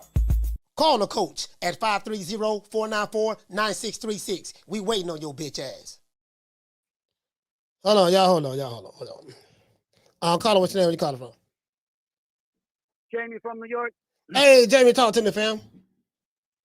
Coach, man, I heard that Gooch Grease shit. It's a serious disease. Is that true? It's an epidemic. It's an epidemic amongst whole niggas. Bro, I guarantee them motherfuckers get no pussy, bro. Zero action. They soft. Who gonna give him some? What woman want to give a man some? Give these Haney maniacs and these tanker maniacs, all the other maniacs. Why woman want to get them some and they got Gooch Grease? Bro, and coach, man, this guy, bro, Deontay Wilder, who the hell is he fighting now? Another nobody?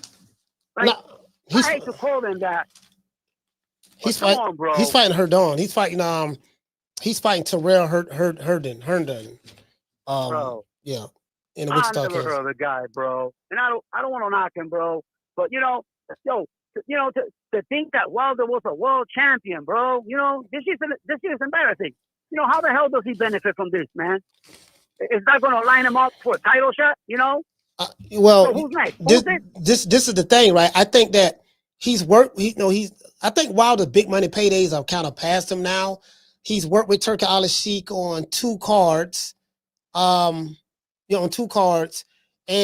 he got beat by Joseph Parker, and he got, of course, knocked out by Zaylee Zhang. Yeah. So I just think it's at a point to where, like, you can't put him in there with no top guys because he can't beat any top guys. So I think he's got to start all. I think he might be starting all over from the bottom again. Man, well, he has to. But to be honest with you, man, for me, man, this fight is a joke. Why don't you? Why doesn't he try to avenge?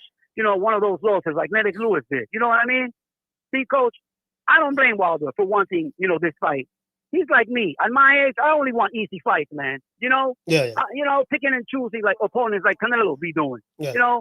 And let's not forget, that spin move, coach, that he did against Dan when he got knocked out. Only elite fighters do that move. You know what I'm saying? But I got a serious question for you, coach. I got a serious question for you, man. Hey, go ahead. Are you trying to get Devin Haney, my boy, beat up again?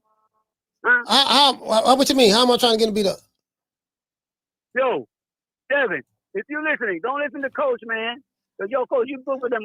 What is it? The jumping cables you call it? No. That's a fight. You heard what happened yesterday. That's a fight they said they want. Yeah, they said they want the fight. So, bro, I'm thinking. Do he see something? Maybe it's something that he see or whatever. I don't know, but yeah, man, I don't. I got cat. I don't see it, bro. I swear to God, I don't see it. I'm like, man, all I see is pain. Nah, Coach, I'm talking with you, bro. But listen, seriously, bro, I see the same thing you see, bro. Haney, bro, stay away from that boy, man. You know what I mean? that boy's gonna be too much for you, for real, man. I like Haney, bro. He's got balls, but man, I don't give him a chance, man. They call him Chinny and Pillow Fisted, bro. It's gonna show a fight night, man. That boy right there, it's a serious threat, man. That's what I got, Coach. Hey, that nigga. Hey, y'all remember Clubber Lane? Y'all remember Clubber Lane stepped the doggone Balboa? You know, y'all remember he was there interviewing Clubber Lane for the Rocky 3 fight? And he said, Clubber Lane, well, what is your prediction? He said, prediction. Let me hold on.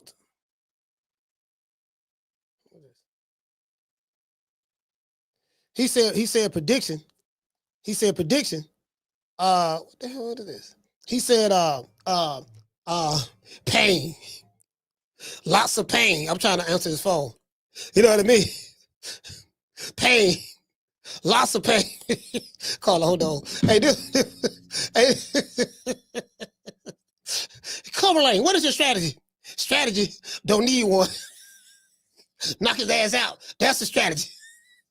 That's all I need. Knock his ass out. But listen, Clubber Lane was in that motherfucker doing that Barber the Hagler training. Nigga was doing sit-ups, you know, hanging upside down from the ceiling, doing sit-ups. Like he was, you know, bro, eating gunpowder sandwiches. You know what I mean? You know, bro, man, shit. I will say this here. If Devin Haney has an opportunity to knock somebody out, he's not going to knock him out. You want to know how I know? Because I questioned Bill Haney on that when Devin Haney fought Regis Prograis. I said, look, man, you had that dude hurt. You dropped him. He was doing the stinky leg all throughout the fight, especially in the second half of the fight. He was tired, and you let him off the hook. And he said, and Bill said that, I know we could have knocked him out, but I intentionally told Dev to make the fight go 12 rounds. We want to punish him to let him know that we can go 12 rounds without getting hit with the left hand. So that tell me right there that you ain't got no killer instinct. And he said that on numerous occasions. When I said, look, man, you could have stepped to that dude, Jose Ramirez, and you could have stepped on him and showed all of those tools and skills that you say Devin Haney has. You could have displayed that against him. Instead of the tool that you chose to use, he was like, no, we just want to let him know that if we don't want to get hit, we ain't going to get hit. So I said, you know what, man? Yeah, you ain't got the killer instinct. Brian Norman Sr. is going to tell his son the total opposite. Go get him. And if you got him hurt, get him out of there. That's the difference. Two different trainers with two different mentalities. Carla, what's your name? Where you calling from? Man, what's going on, Coach? Man, it's Casino Life Prayers, man. I'm sitting at the gas station, but it's a bad bitch walking by. Boy, I almost hung up. Oh, yeah. I almost hung up. I almost hung up. I almost had to handle my business, man. But, hey, look, back to this shit, man. Why everybody goddamn worry about this shit, man? Like, hey, man, we got to make the fight, Casino. We got to make the fight, fam. Oh no, we definitely got to make that fight, but I'm talking about the people who worry about Devin, man. Man, Devin gonna be all right. He's elite, bro. He's elite, former undisputed. You know what I'm saying? He beat Lomachenko barely. You know what I'm saying? Like, come on, man. And then, I mean, y'all worry about him going to sleep. How you gonna be worried about him going to sleep? The nigga bring 2 pillows to every fight. You trying to say he pillow fisted off? You got pillow for fist? Yeah. Yeah, he bring them with him. He bring them with him, bro. He gonna be all right. He gonna get hit, and he gonna. You know how you sleep with your hands under your head? Yeah. You know what I'm talking about? Yeah, like that. Yeah. Yeah, he gonna lay his head on his hands. Like with the praying hands. Yeah. And that's gonna be the softest pillow. It's gonna be the best sleep you ever got. You know what I'm saying? I don't know, man. You know what I mean? Again. What's wrong, Coach, man, listen. What's wrong with a little sleep? I'm scared, dog. I'm scared. You know what I'm saying? I ain't even got to get in the ring. I'm not even getting in the ring against Brian Norton. I'm scared. I'm scared, dog. Man, Coach. Man, I ain't scared, dog. If you don't want to take the fight, nigga, I need a new Lamborghini. I need a new Lamborghini, so nigga, I ain't scared. You know what I'm saying? Shit, put me in. Hey man, still money don't make no money, man. The boy Turkey. They say the word on the street in the Alhamdulillah Journal is that Turkey trying to get rid of him. That's in the word of the street. They said Turkey trying to get rid of that boy. You know what I'm saying? Word on the street. Turkey signed Devin up for a fight. He ain't even asked Devin. How you sign Devin? How you gonna sign the boy up for a fight and don't even ask him? That's why them niggas run around acting crazy. They're like, oh, hell no. When they found out, they said, oh, hell no. That nigga Bill was like, boy, I'm finna get on this shit. I'm finna own this shit. He said Alhamdulillah. He said Alhamdulillah journal. Yeah, man. Yeah, because I was at the, red light. I was at the red light, and one of my Nation of Islam brothers, one of the Nation of Islam brothers told me to pay. He the one who gave me the Alhamdulillah journal at the light. I was at the light. Oh, you talking about the final call? The final call newspaper? Yeah, I was at the red light, and on the front page, they was looking for Devin. We've been looking for Devin. You know what I'm saying? So, you know what I mean? I'm just trying to figure out what's the problem. You know what I'm saying? We getting it. Then they say,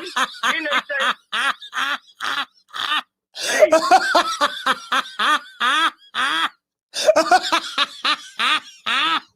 This nigga, get this nigga out the phone.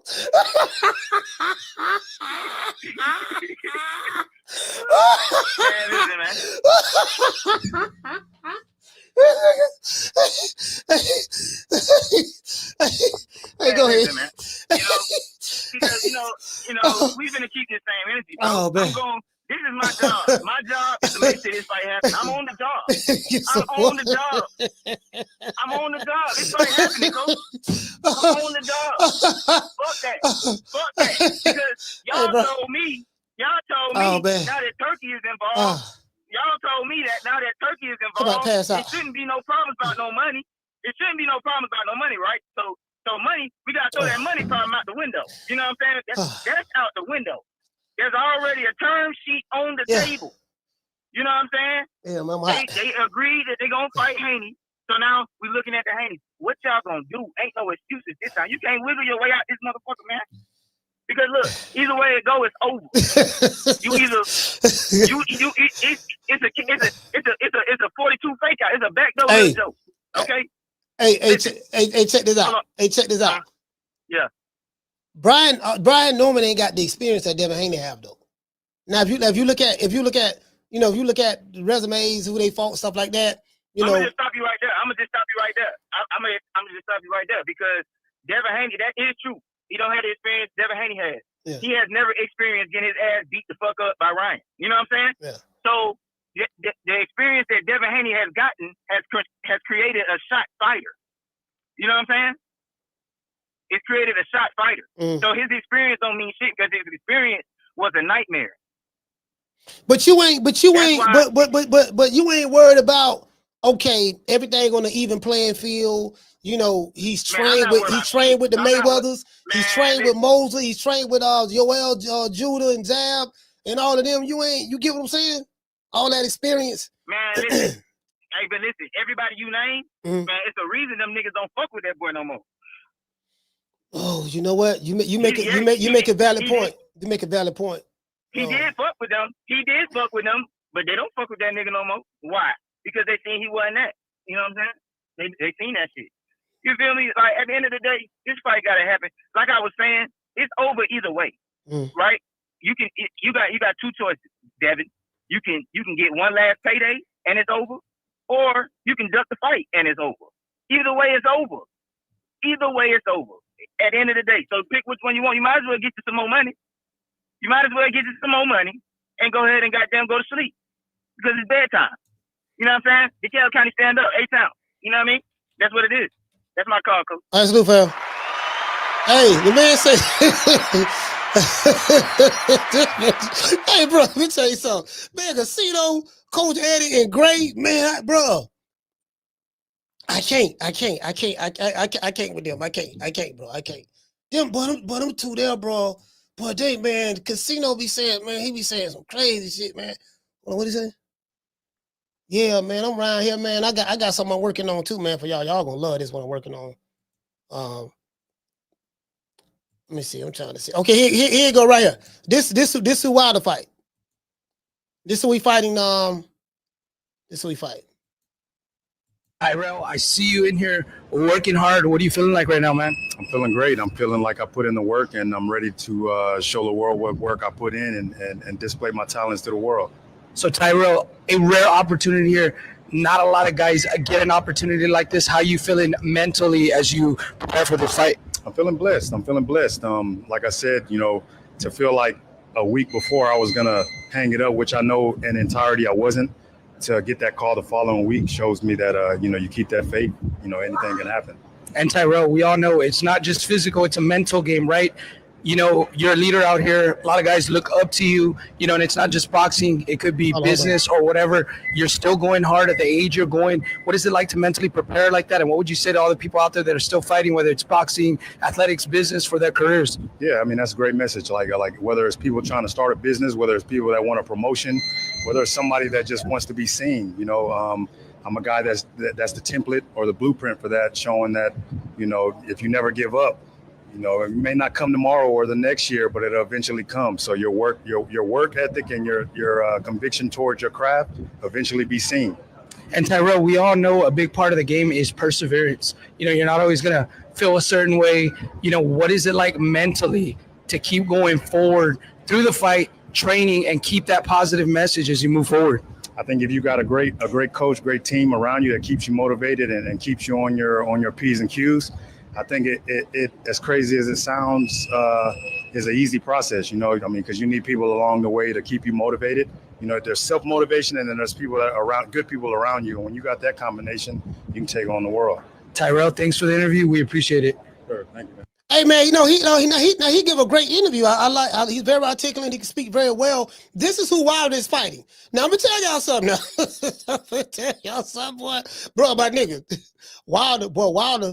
You better win, bro. Wilder lose to this dude, and Wilder, listen, it's already over. To be fair, it's already over. But if Wilder lose to this dude right here, if he lose, it's over. Carla, what's your name? Where you calling from? Rod, Texas. Rod from Texas, talk to me. It's funny. I'm actually from the same city as Turned On. I've seen that dude around. I know the local promoter / trainer who brought him up, and he has his gimmick. He brings up these guys, and he pads their records here locally, and it's just gross mismatch after gross mismatch after gross mismatch. And then no, I'm dead serious, man. Kind of like the same thing, Golden Boy. Kind of like the same thing, the Golden Boy and the PBC did the Wilder. But yeah, no, I mean, but the thing is, it's a gimmick, because then you turn around and you flip it and you feed these guys whenever a Top Rank comes around, or whenever PBC comes around, whenever a bigger promoter needs opponents for their prospects that are coming up. These are the guys they call, and they get blown out, they get rubbed elbows, and I've seen it, man. And I'm like, it's like the biggest form of pimping in boxing, and it's sad. So I don't even go to local shows no more, because I don't like seeing these gross matches. And I mean, you see some of these matches locally, and it's sad, bro. Like, you feel bad for the opponent, because they wheel out guys that have no business in the ring. They must be like, talk them in, hey man, $50. You want $50? Come get this $50, bro. Like, I don't know how they talk these guys into fighting. It's bizarre. It goes to show that there's some people with some hard times, man. They'll do anything for a buck. But anyways, I can't stand Wilder, bro. Like, I keep my ears to the ground. I listen to a lot of shows all week. I'm retired, bro. I got a lot of time on my hands. So I listen to shows, and I listened to 2.5 interviews with Wilder. One of them was with Chris Mannix, and the other one was with Chris Algieri and his little buddy. I got to find Algieri, what's his name? That dude that does the count. His dad's the count punch founder or something like that. Yeah. But dude, this guy was sucking off Wilder so bad, it was pathetic, bro. Like, they don't want to ask him anything bad. I mean, I know Ness had a good relationship with Wilder, and then he probably said something small, minute that pissed him off, and he cut him off. But he was talking about how a lot of people have betrayed him, and his life has been filled with betrayal, and that is in his personal life. And I'm thinking, whoa, this dude dumped Mark Breland for trying to do the right thing. This dude was banging his brother's sweetheart, you know, for a couple of years. Like, this dude is psycho, bro. Like, this dude, don't say he's from Alabama and he's not slow dog. This guy's slow. And I don't know, man. It's just another weird week We got Jake Paul. Yeah, we got some good fighters on the undercard, but it's another funky week, man. Deontay Wilder is just embarrassing himself. Bill Haney is a cokehead who sounds like a fucking. He's an idiot, bro. Like that dude. Why doesn't Devin just say, "Let me speak for myself, Pops"? Like it's the whole it's not worth coming off as a gimmick as he's a villain and he's gonna sell as a villain. No, he doesn't sell because his style is boring and he's not a likable dude. And his dad just does. It's just frustrating to hear, man. We need some real fights to come along because this is another week. I'm skipping Saturday, man. I'm going to a concert. I said, fuck it. I'm not fucking with boxing this weekend. But that's all I got to say, man. These guys are gimmicks. Another local padded record guy locally getting sent to Deontay Wilder. Wilder's a psycho. If he wins, it's gonna embolden him even more to do more with each shot. Bill's gonna keep running his mouth. He's not fighting Norman. He's not fighting Norman. They're not taking that risk. But that's all I say, Coach. It's weird, bro. I fucking goddamn, man. This is a weird ass month, man. It's a weird ass summer. We need something better. Come on, guys. We can do better. All right, salute for him. Hey, you know what? All jokes aside, bro. Hey, he telling the truth though. No, he telling the truth. That's what they do, right? Listen, they'll find somebody locally. All jokes aside, they'll find somebody locally, right? They'll find somebody local. A dude who they've been waiting on. A dude who they've been waiting on, man. They'll find somebody locally. A dude they've been waiting on for a long time. You know, yeah, dog. He patted regular. I told y'all, Golden Boy was a master at it. Golden Boy has mastered the art of tomato cans. Like, bro, remember Wilder used to be a Golden Boy fighter before he went to the PBC. So, man, they had this man, you know, when you first start out, everybody fight tomato cans. I don't care who it is, whether it's Terrence Crawford, whether it's Canelo, whether it's Boots, whether it's Brian Norman Jr., whether it's Shakur, whoever. When you first start out, now if you're coming out of the Olympics, like those guys did, you know, it might be a little different. But everybody started out fighting tomato cans in the beginning, right? You know, and done house. But what happens is you have dudes who are permanent tomato cans. And me personally, I don't think it's fair that they take a skilled fighter, because you hear these dudes make this argument all the time. Oh man, you know, boxing is the art of getting hit and not hitting and not getting hit, and you know the fighter's safety first, and y'all don't know nothing about the sport of boxing. So you hear these same dudes make this argument, right? But you know what? What about when you got an elite fighter getting in the ring with a tomato can? Nobody feels sorry for the tomato can. He don't have the skill set to hit and not get hit. He's just a regular blue-collar fighter. And you know he ain't got no business in the ring with this dude. It's a grotesque mismatch. Y'all kill me with this. Like your favorite fighter, if you see him in there performing, yeah, man, you know, it's about hitting and not getting hit. And you get what I'm saying? You know what I'm talking about? Okay, but y'all don't have that same energy for the tomato can. It's a mismatch. The tomato can ain't got no business in the ring with this guy. Don't nobody feel sorry for him. Nobody. This dude fighting for $500, a case of Corona, a 6-pack of Heineken, a shot of Hennessy, and a 1979 deuce and a quarter. Carter, what's your name to Carter from? Man, Coach, this Casino Life for 2 times, man. It's gonna be real quick. Man. I had to call real quick. Yes, sir. Man, you exactly right, bro. It ain't fair that they be putting them tomato cans in there like that, man. Yeah. You know what I'm saying? That ain't right. That just ain't right. I won't stand for that. But anyway, the other nigga, the other person who just called, man, that was a good call. But I'm just sick of people saying, why don't Devin just talk for himself?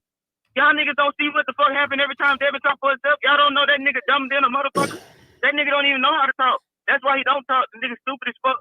Every time he say something, bro, every time he talk, he fuck up. Every time. When he went on ESPN, look at him. Andre Ward, he wouldn't take no accountability. Nigga stuttering like a bitch. Like, the nigga can't talk, man. Y'all quit saying that shit. Without Bill, he wouldn't be where he at. So at the end of the day, that Bill the best thing going. That's the best thing going for him, because y'all niggas do not want Devin to talk, bro. Y'all got to really, really think about it. And that's all I'm saying. But that's my call. All right, super. No, but you know what, though? I hear what you're saying. I hear what you're saying, Casino, but And I'm gonna just tell y'all, like the way the Devin Haney and Bill Haney's arrangement, Bill is the one that does the talking. Dev doesn't talk. You get what I'm saying? So that's just the arrangement that they have. I know a lot of people. Hey, shout out to Trenton Sparks. Shout out to Trenton Sparks. Hey, hold on. This another dude. Hey, this a dude from the UK. You keep making these, man. This move, man. I know you, man. You keep making these accounts, dog. Boy, they keep making these niggas, boy. Boy, y'all got it bad, dog. Anyway, that's the arrangement though. That's the arrangement. Hey, the phone line's open, man. Like, why these niggas ain't calling the show? Well, I wanna hear the defenders of the universe. The defenders of the universe is in the chat. Call the show 530-494-9636. Please call the show. Call what's your name? You calling from? What up, Coach? Jerry from Baltimore. Jerry from Beatmore, talk to me. That was some very interesting dialogue between Brian Norman and Devin's dad yesterday on your show. That was some good shit. I'm old school, you know that.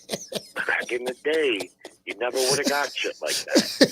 So them two talking shit and it escalating, to me, is not so much a product of their black man or anything other than they're both trained their sons.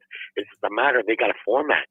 Back in the day, managers and coaches and shit, they didn't have a format to go back and forth. If they did, it probably would have went just like that did yesterday. It was cordial in the beginning, but then it escalated because talking shit and the passions involved, that ain't nothing new.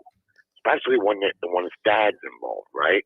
Yeah. The one thing that kind of struck me about the conversation was Bill kept telling Brian Norman's dad, "Did you sign the term agreement?" And his answer was a little ambiguous. It wasn't, yes, we signed it. It was, we've done everything we had to do. We've done everything we need to do.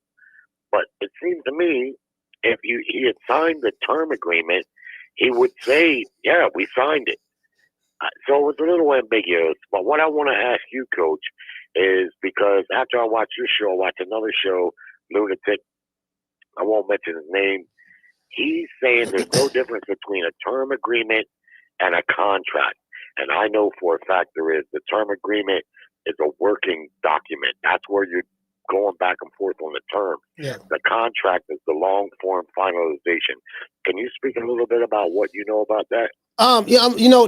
Basically, I know exactly what you just said. You're right about that. There's a difference between the term sheet, a term sheet, and the actual contract. Like you say, the contract is the finalization of it. Once we agree to the important matters, okay, what is it that you want? What is it that you want? Okay, bam. So we got that worked out. And then whatever concerns they may have, what weight we going to fight in, or who going to go to the ring first, or whatever. Once you work all that out, once that's done, the terms are kind of like the foundation of the contract. And then once you got the foundation done, then of the house, then it's like the foundations of the house, and then you build the house once you have the contract, once it get finalized, and then once you see it and it's finalized, and then like you buy a house, you sign on the dotted line to seal the deal. So yeah, there is a difference. Exactly. There's a difference. If there was no difference, there would be no need for a term agreement and and a contract. The term agreement is a good faith agreement that we're negotiating in good faith on the fundamentals. So they send this, are you in agreement with the money? Yeah. A lot of times those term agreements don't even include the venue or the date right away. There might be vague parameters like 4 to 6 months for the fight date. It's just a good faith agreement, and it's a working document. I'm a business owner, and I work under contract, and what we call it in my business is proposals. So we send a proposal. Yeah, proposals, yeah. Once we're in agreement on the proposal, then the contract will come, and that's the binding agreement. So this guy, man, I can't stand this bitch, but I listen to him because he's on like 8-12 hours a day. But hey, what's the channel? What's the channel? You can say it. It's BF. Oh, BF. Oh, BF. 150 out loud. Oh, BF. Oh. I can't stand that fuck. But I listen to him because I like to listen to my buddy. God almighty.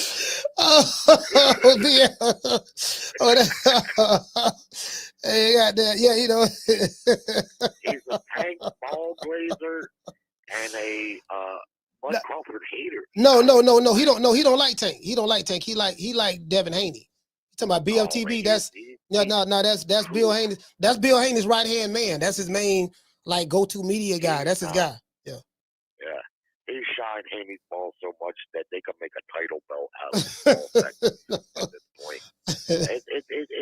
I heard him say Haney had surpassed Mayweather.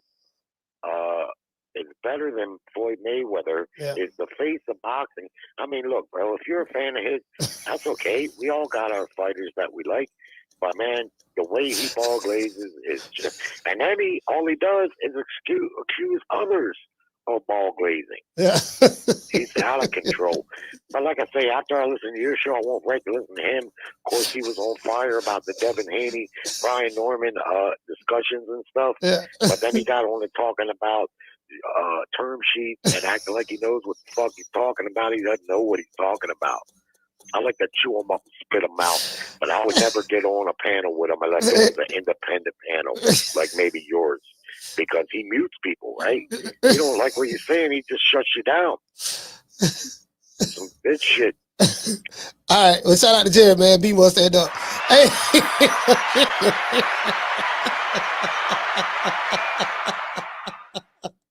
He said BF. When he said that, I just needed to start laughing. Hey, what BF? Hey, BF passionate. Hey, shout out to BF. I ain't got no. I ain't gonna lie. He probably was the only dude. You know, I ain't got no issue with the LDBC no more, but he was the dude that I really like. I like BF. BF was funny. BF though, he done went off on me. Man, fuck that little motherfucker. When I see him, I'm gonna slap the shit out. I'm gonna do this and do that. Hey, bro, like that. This. BF don't threaten more dudes on YouTube than a little bit. Now he ain't done that to nobody, but boy, his threat game is serious. True. Hey, his threat game serious. He don't threat. I've been on YouTube for 4.5 years. He been threatening niggas since I've been on YouTube. You know, why are you over here, my nigga? You know what I mean? You know what I mean? Hey, bro. No, that's listen, BF and Bill Haney, that's Bill Haney dog. That's his dog right there, boy. That's his diggity dog right there, boy. You know, BL feel like he a part of the team. I saw one video, somebody said me, BL said, yeah, well, you know, I'm really kind of like a part of Devin Haney's team. I'm kind of a part of the team, so I'm in the know. It's a lot that I know. He said all that.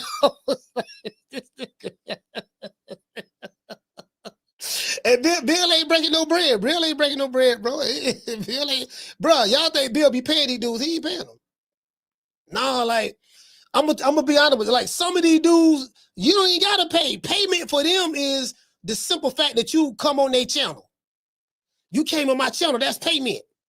Cause when you come over here, then I get the views. And then it solidifies me. So yeah. So like these dudes. Just think about it. Just think about it. Hold on. Carla, hold on. I just showed y'all know the video clip I show y'all of the dude from the Middle East when he fell on his knees in Dubai. After my God, I respected y'all. He fell on his knees in front of Floyd Mayweather. Do you think Floyd paid that dude? Floyd ain't pay that dude to do that. That dude willfully fell on his knees. You got dudes, they would just willfully, I just want to be on the team. Just tell them I'm on the team. Maybe I want to feel like I'm on the team. You get what I'm saying? Because it makes them feel important. It makes them feel important. Do you get what I'm saying? So, you know, that's all it is. But shout out to them boys. I'll call them what's the name you call them from. What's up, Coach? Damon from Detroit. Damon from Detroit, talk to me. Man, how you feel about them comments Oscar made today about the fight being 60? I don't really know how to take Oscar De La Hoya, but I feel like he damn near putting himself out of boxing the way he moving. What you feel about Oscar, Coach? Well, yeah, I saw that the clapback Thursday. Oscar, yeah, Oscar De La Hoya, and then the video he shot before that when he had the thongs on, the Speedos or whatever, and bro, Oscar De La Hoya, it's a known fact This is a known fact. Oscar De La Hoya is a cocaine user. He loves coke. He admits it. He said it in interviews how high he was. He likes to cross dress. He wears red pumps, wigs, and stuff like that. Lipstick, makeup. So Oscar De La Hoya is not only a druggie, but he's a druggie that's a hater. He got a net worth of over $200 million, but he has this obsession with Canelo Alvarez and Dana White. He has an obsession against them. And it's like, why? You rich, you live in Henderson, Nevada. He has an obsession with them. And that's just what it is. So anything, hold on, finish your question. Anything that Oscar De La Hoya says, you can never take serious, because everything he says is going to be based on hate, his hatred or dislike for Canelo or Dana White. So you never listen to a hater when it comes to him talking about people who he hates, because everything he says is based on his emotion of his hatred. There's nothing objective about him or none of that. Now, anytime he throw a fight, he talk about fighters who ain't talking, like Terrence Crawford and Canelo, but you got William Cepeda, he don't talk. You had Jaime Mugiel, he don't talk. Hell, you got Kid Austin, his mama talk for him. Like all of your fighters over there, they don't talk, they don't say a goddamn thing. So what the hell are you talking about? The kettle called and the pot black. Like, dude, you literally got a bunch of tomato cans and setup fights over there. Virgil Ortiz don't talk, and I like Virgil Ortiz. So what are you talking about? You act like when you throw a fight and there's a press conference, it's fireworks at the press conference. No, it's not. Well, go ahead. I'll let you wrap up. My question also, I mean, like, Turki, I be wondering, like, he just must got a hell of a mild manner, because I couldn't have all that money and these dudes be talking the shit they be talking, and it wouldn't be no repercussions. At least with Oscar, his ass wouldn't get another deal. All right, well, shout out to Damien on Detroit Stand Up. Yeah, so somebody, what you said, I think Oscar tried calling Bud and Canelo gay for eating together. Dude, literally, Oscar, you are in no position to call nobody gay. Sir, you wear fishnets, smiling, with makeup and lipstick on, with high heels on, bro.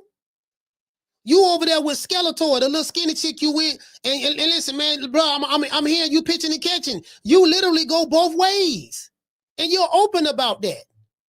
How is a guy who pitch and catch, play offense and defense, you the wide receiver, listen, you the quarterback and the linebacker, is calling somebody gay? Like, literally? You can't make this up. Caller, what's your name? Where you calling from? Hey, it's Ron from the 6, man. What's going on, Coach? Ron from the 6, talk to me. Man, Turki Alashikh, he gonna call the card on Bill, man. He gonna make him fight. I think, like, if the offer's there, they gonna have to fight, because these guys are about to fight on BLK Prime. So where else they gonna go? Who you talking about? I'm just saying, for the people that are saying Devin Haney gonna run away from this fight, he's not gonna have a choice.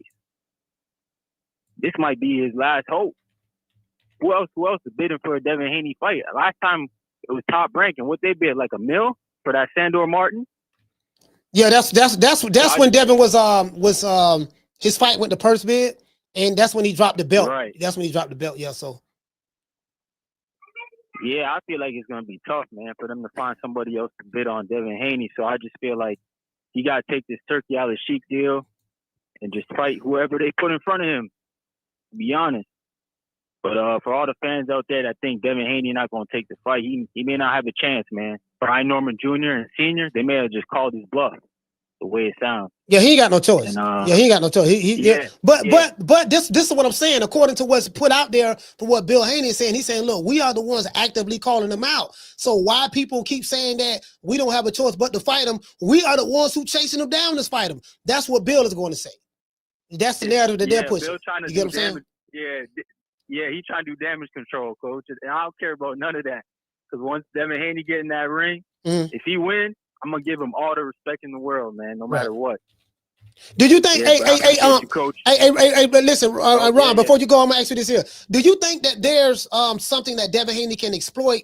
Let's say this fight go down. Do you think it's something that he can exploit because Devin has the more of experience in the ring? Brian Norman, he's knocking people out, but People are saying he ain't really fighting nobody like that. So now, do you think that there's something that Devin Haney can exploit because he has the more championship experience, fought on a higher level? So do you think that's what they see? Yeah, I think he can outbox Norman. I think if he can keep him out on the outside and make it frustrating, man, Norman, he may not like it because, like you said, Norman Senior going to tell him to go get him. Yeah, he gonna tell him to go get him. If he can't get him, he gonna be frustrated. And then next thing you know, Devin up 6-7 rounds. Man, you gotta go catch the rabbit now. Yeah, and that's not easy to do against an elite footwork guy like Devin, who he showed us he can do it for 12. So it'll be up to Brian Norman Jr. if he can catch him. But if he can't, Devin might walk away with the win. It'll be an ugly fight, but he'll walk away with the win. All right, well, shout out to Ron from the 6. Coach. I appreciate Salute, fam. Yeah, man. All right, so Ron made an interesting point. He said, look, yeah, he probably can outbox him if he can keep it on the outside. You know what I mean? He probably can outbox him, kind of frustrate Brian Norman. I think Brian, you get what I'm saying? I don't know. You know, he say next thing you know, he up 6-7 rounds. Then you gotta catch the rabbit. Hey, Aircraft say every fighter can't be exploited. I get that. Every fighter, that's easier said than done. The question isn't can every fighter be exploited. The question is can Devin Haney exploit Brian Norman Jr.? That's the question. What is it specifically that you can see that Devin Haney can draw from to where he can exploit whatever weaknesses that they deem Brian Norman Jr. may have? The only thing that I see is the experience. That's the only thing I see, the experience. That's all. That down south Georgia boy though, whoa, we ready. Hey, you get what I'm saying? That down south Georgia boy though, boy. What's up? Big talk, big bang, big mouth. Caller, what's your name? You calling from? Sean Duval, what it is, coach? Hey, Sean from Duval, talk to me. What's popping? What we got, man? What the question is? I'm just tapping in. Do you think that there's something that Devin Haney can do? Devin Haney see any weaknesses in Brian Norman Jr.? There's, I don't know if he was here yesterday, but according to what Bill and Brian Norman Sr. were saying on the phone, and then what they said prior to coming on the show, that hey, they working on the fight to fight each other. Bill Haney is going on a world tour right now. He's telling everybody who would listen that Devin Haney, he called him Debo Dev. Debo Dev wants to smoke with Brian Norman Jr. and he said Turki Alashikh is involved, and they sent a term sheet. Well, we didn't know it was a term. Yeah. Now we found out yesterday it was a term sheet. We found that out yesterday on the phone because there was nowhere online where Bill said it was a term sheet. He never said that. But however, so he's saying that what I mean, they want to fight. So and I'm like, me personally, I think it's a bad matchup. However, I'm not the trainer, the father, the genius, the one who made his son a multimillionaire. So is there some kind of weakness? Is there something that Devin Haney can exploit in a Brian Norman Jr. that would make them want to chase this guy down for a fight? I would tell you this. I don't think that they're going to fight. I've been saying this from the jump since it started getting talked about. They will not fight. Devin is not retarded. He's a fighter, right? And Bill is his father, and Bill is not stupid. But what Bill can do is promote. And it does sound good and keep your name buzzing. Let's talk about Brian Norman Jr. You know what I mean? He just knocked this dude out in Japan, stretched him. And we're going to go ahead and mention him. He was an honorable mention on that hit list. So whoever was an honorable mention, I don't remember if it was him. I think that was Hitchens was the honorable mention. But anyway, he was on the hit list. Yeah. I don't think that they'll put it that Devin will get in the ring with him. And I don't see, if there is a weakness, right? I don't think that weakness outweighs the potential damage that it would be, the potential risk that it would be for Devin to get in the ring with Brian Norman Jr. Why? Because Brian Norman Jr. is going to touch Devin. Yeah, he's going to touch him. He is going to touch Devin. Yeah. He's going to touch him. So when he do touch him, how is he going to react? I believe that Brian Norman Jr. is a harder puncher than Ryan Garcia. I believe that he has a little bit more than Ryan Garcia because without that left hook, you know what I mean, Ryan Garcia, he got a nice straight right hand, but I believe that Brian Norman Jr. is a little bit more athletic and he can do a little bit more, especially if Dev was to try to run or to try to use that ring. Brian Norman Jr. is athletic enough, and I feel like he would be able to cut the ring off to make Devin have to fight. And at that point, when Devin has to fight, Devin will get hit with something. And I believe that Brian Norman Jr. is punching too hard, and I think they know he is punching too hard. I'm not saying Devin won't fight him. I don't feel like he would, but I can't disrespect him because he is a fighter. So at the end of the day, you know what I mean, he may just feel like he can pull it off. But I'm saying as far as the matchmaking goes, because Bill Haney ain't the one calling the shot. Behind the scenes, I don't think that the powers that be will put Devin Haney in the ring with Brian Norman Jr. Because Brian Norman Jr. is only getting better. If people keep bringing up that Quentin Randolph, man, he has gotten way better since the Quentin Randolph. So you can't go comparing the Brian Norman Jr. that fought Quentin Randolph to what he is now if he was to get in the ring. You know what I'm saying? I think I keep butchering his name, but we can't keep comparing him to what he was then if he was to get in the ring with Devin Haney now, because if you do that, you got to compare Devin Haney.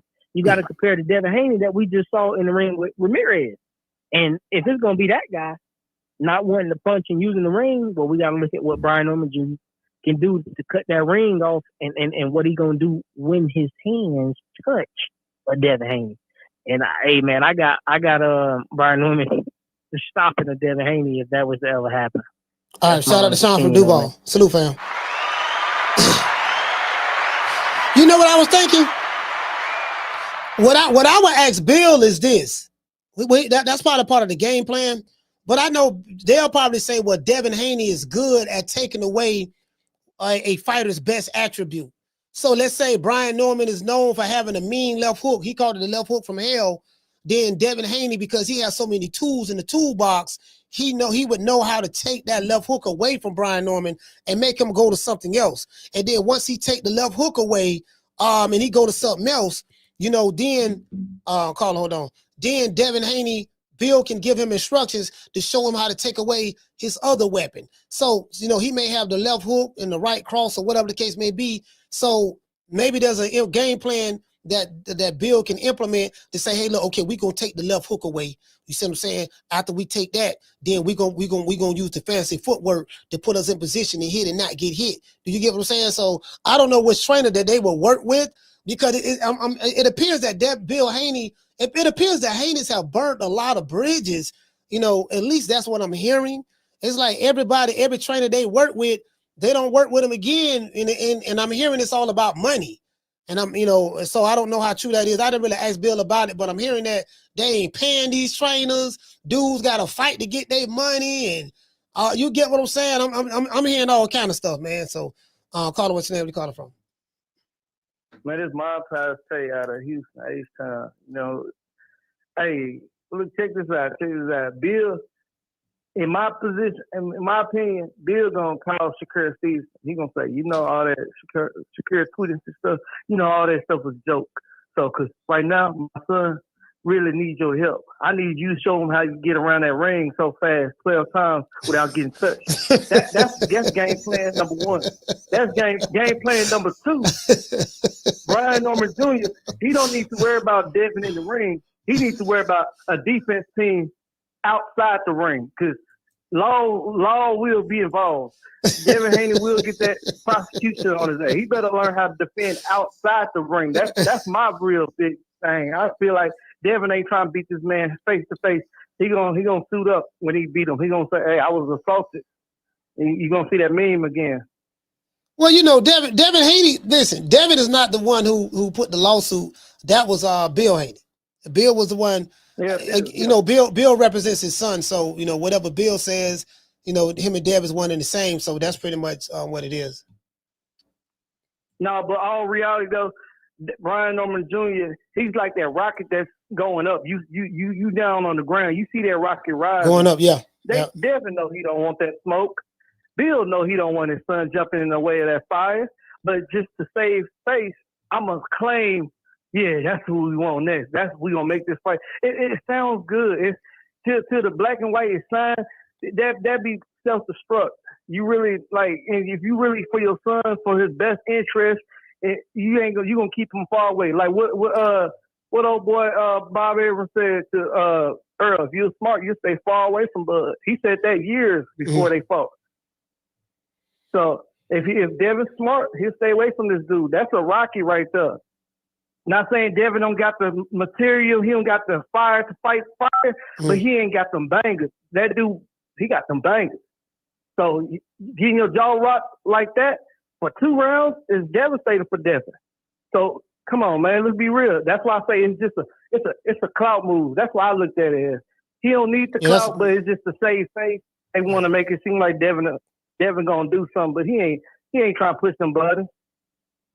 All right, well, listen, hey, Mob Ties T, man, I appreciate you, brother, man. H-Town, stand up, salute, fam. Shout out to Mob Ties T, salute, fam. Hey,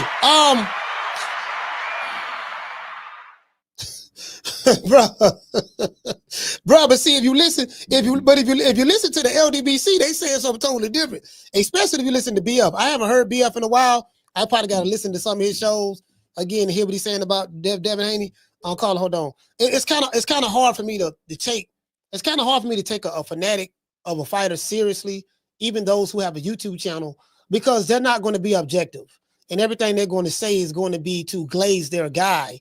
And if you don't say the right things about their guy, like you're your guy's biggest cheerleader, and I get that, I understand that, and this ain't no shade, but it's kind of hard to take them serious because it's like everything you're saying is based on that.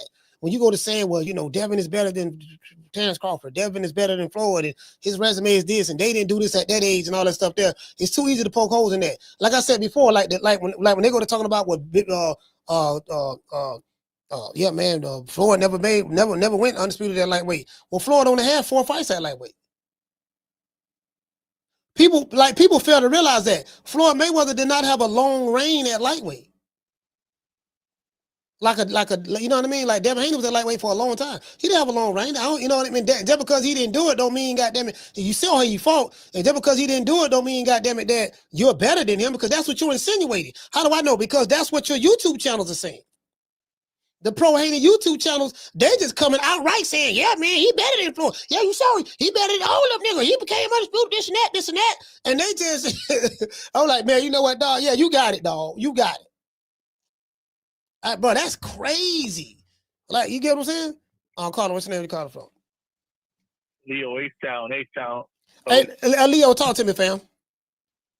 Oh, he didn't worry about the left hook, the straight right, the right hook, the uppercut, the counter punch. Boy, you gotta cut that. You gotta cut both hands off if he wants a shot. He ain't got no shot. And I feel like Rocky's wife. You can't win. Yeah. Like, it's gonna be a massacre, Coach. Coach, I'm telling you why Bill flipped out yesterday. He's like, I need a way out of this. Yeah. The gravity of the situation hit him like a ton of bricks, and he was all like, oh shit, I just got my son executed. I'm tripping. I need to get out of this. Well, right now, we're there. Man, Devin gonna break his wrist 2 weeks before the fight. I'm sorry, I can't make the fight. He's a hell of a fighter. Cause you know how he copies Floyd when he talks. I got an injury. I wanted to fight. Assalamu alaikum. Come on, coach. They don't want the fight. They went barking up the wrong tree, and they found Bigfoot up there. They found the Yeti. Like they got to run. They got to run, coach. They got to run. I don't see no way that holding on to Junior ain't gonna work. He's too strong. He's gonna just shrug him off. He ain't one of those little 130 pounders and 35 pounders that Devin been bullying, using his strength against. No, man. Junior's an animal, man. He's gonna kill this kid. I mean, I wanted to see it, but part of me feels bad for Devin because I don't want to see him have that, that list for the rest of his life. This fight's gonna hurt him bad, coach. It's gonna hurt him bad. All right, shout out to Leo, H-Town, salute. Yeah,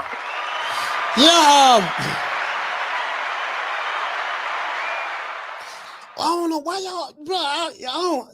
Why y'all saying he gonna pull out and all that stuff there? Like, bro, I ain't gonna lie, y'all. Some of y'all who saying that y'all might be right, but I don't see that. Devin Haney doesn't have a history of doing that. Y'all act like he Mama Holyfield boy. Now if you said Mama Holyfield boy going to pull out, I'm 1,000% on board with that. Cause he don't pull out by 3 fights, something like that, some of that sort. Fake injuries and this and that. And last time nigga got like he was on the deathbed playing with Afro Beats playing in the background, him and his mama. But Devin Haney's never done that. He's never done that. So, and at this point, like I told Casino, it's too far gone. He got to fight. Caller, what's the name you calling from? Hey, this Sean again from Duval, man. 2 times, talk to me. I'm saying though, so you saying, okay, let me kind of understand where you coming from. You saying you don't see Devin Haney pulling out of the fight? No, I don't. I don't. He doesn't have a history of doing that. Like, give me an example. Right. Like, give me an example of Devin Haney ever pulling out of a fight. Like, what are you basing it on? Okay, so for me, there is no fight right now, right? So even though that's like what people saying, what I'm saying is there is no fight. They verbally agree. People can verbally agree all they want. You know what I mean? Right. There's nothing contractually there. What I'm saying is, what I believe personally, Devin Haney won't fight a Brian Norman Jr. And I know Devin been fighting everybody. However, when you look at who he would potentially be fighting with a Brian Norman Jr., and I'm not saying Brian Norman Jr. is this crazy animal and, you know what I mean, he about to reign over the 147 division. But what I'm saying is, when you look at it, Devin Haney has always had an advantage with whoever he's fought. Mm-hmm. He was always bigger. He was always faster. And I'm saying with a Brian Norman Jr., and you ain't never stepped in the 147 division, they see how he's cracking. And he's not just all crack. He might not be on the level of a boot, but you can see that he's getting better. I don't see Devin Haney stepping in the ring. I don't see them making that fight because. Okay. So let's go there. When you say you don't see they making that fight, who is the they you're talking about? I don't see Devin Haney accepting that fight. I don't see Bill Haney advising Devin Haney to make that fight. I believe that they talking right now just for promotion and to keep Devin's name alive. Did you hear the calls? Did you hear the calls yesterday when Devin Haney, when Bill Haney and Brian Norman both confirmed that Bill Haney we signed the term agreement and Ryan and Brian Norman said they signed the terms as well. So you're saying that even though they signed the terms, you're saying that they're gonna find a way to not to pull out. If a contract was to be put together by Turki Alashikh and the money is right, which it is, you're saying that they're gonna find some way somehow to say even though we signed the term agreement, we're not going to sign this contract because of A, B, C, and D. Is that what you're saying? Yes, I believe that Bill Haney, and I don't believe it's so much Devin Haney. I believe Bill Haney because he has so much pull over Devin Haney. With him being his father. Listen, Bill Haney was the reason Devin fought the way he fought in his last fight. If you listen to the interview with Showbiz, he literally said that was the game plan. I didn't have to listen to the Showbiz interview. Bill Haney came over here on this channel and said it. Did you hear the interview that Bill did over here before he went to Showbiz? Yeah, I mean, I caught a little bit of it, but I don't think I caught all of it. But he said that was the game plan. And I interviewed Bill Haney in person in Miami I asked him that question and he told me that. Oh, I'm tripping. I watched that. I commented on it and all. Yeah, I'm tripping. Yeah, I did see that, man. But that's what I'm saying. For Bill Haney to give Devin Haney that game plan when it's not like he had to go in there and take crazy risks against Ramirez. He could have just boxed him like he did on Regis, and he would have destroyed him. So I believe that knowing that you're going to get into a fight with a Brian Norman Jr., who is a puncher, who is not like anybody Devin Haney has faced, he's going to get touched. And I believe that once he gets touched, it's a wrap. And I think that Bill Haney knows that. And I don't think that he would put his son or advise his son to get into the ring. So what you're saying is if Devin Haney and Brian Norman fight each other, and Brian Norman just land one punch, that's over with? Or are you talking about if he catch him right with the right punch? You got to be talking about that. The right punch. So listen, it's obviously, the right punch. But what I'm saying is, right, we saw Ryan Garcia. Like, listen, people can bring up the Austrian and all that extra stuff. He did pop for it. At the end of the day, he caught Devin Haney with a lot of left hooks, and he hurt Devin Haney before he went down. A few times he caught him with the left hook. It's not just about a left hook with a Brian Norman Jr. Brian Norman Jr. has a nice body attack. I think people are really sleeping on Brian Norman Jr. And what I'm saying is, I think that a Devin Haney and a Brian Norman Jr. is so many other aspects that's going to happen. I believe Brian Norman Jr. is going to be going to the body more than anybody has ever done against the Devin Haney. He's going to be slowing Devin Haney down. He has the athleticism to cut the ring off and to catch a Devin Haney. And I believe it's just going to be too much for a Devin Haney. And I think Bill knows that. And right now it's just promotion. Let's use Brian Norman Jr.'s name. He just stretched somebody in Japan. Let's keep talking about it. But at the end of the day, I do not believe they will fight. That's me personally. I don't believe they're going to fight. I believe they just yapping right now. Now, Brian Norman Sr., I believe all them boys, they willing to get in the ring. Them boys been straight from the jump. That's all they ever been is straight. You know what I mean? From what I get. You know what I mean? But Bill Haney, we know he's a hell of a promoter, and he going to do anything to keep that name alive. You know what I'm saying? All right, shout out to Sean from Duval. Salute. Yeah, I disagree with that. I'm going to tell you why. All right, let's pick it back, go back to Ryan Garcia. So people say, well, Ryan Garcia, he hit Devin Haney with a lot of left hooks. I looked at that fight twice. He didn't hit Devin Haney with a lot of left hooks. Ryan Garcia won 3 rounds. The 3 rounds he dropped Devin Haney in. Those are the rounds he won. I forgot which rounds it were. No, he might have won 4. He might have won 4 because you will give him the first round because he caught Devin Haney with a nice punch, a left hook or whatever. I don't know, but I think he dropped Devin Haney in 2 rounds or 3 rounds. Those were the rounds he won. If you look at the rest of the damn fight, he wasn't able to land the hook.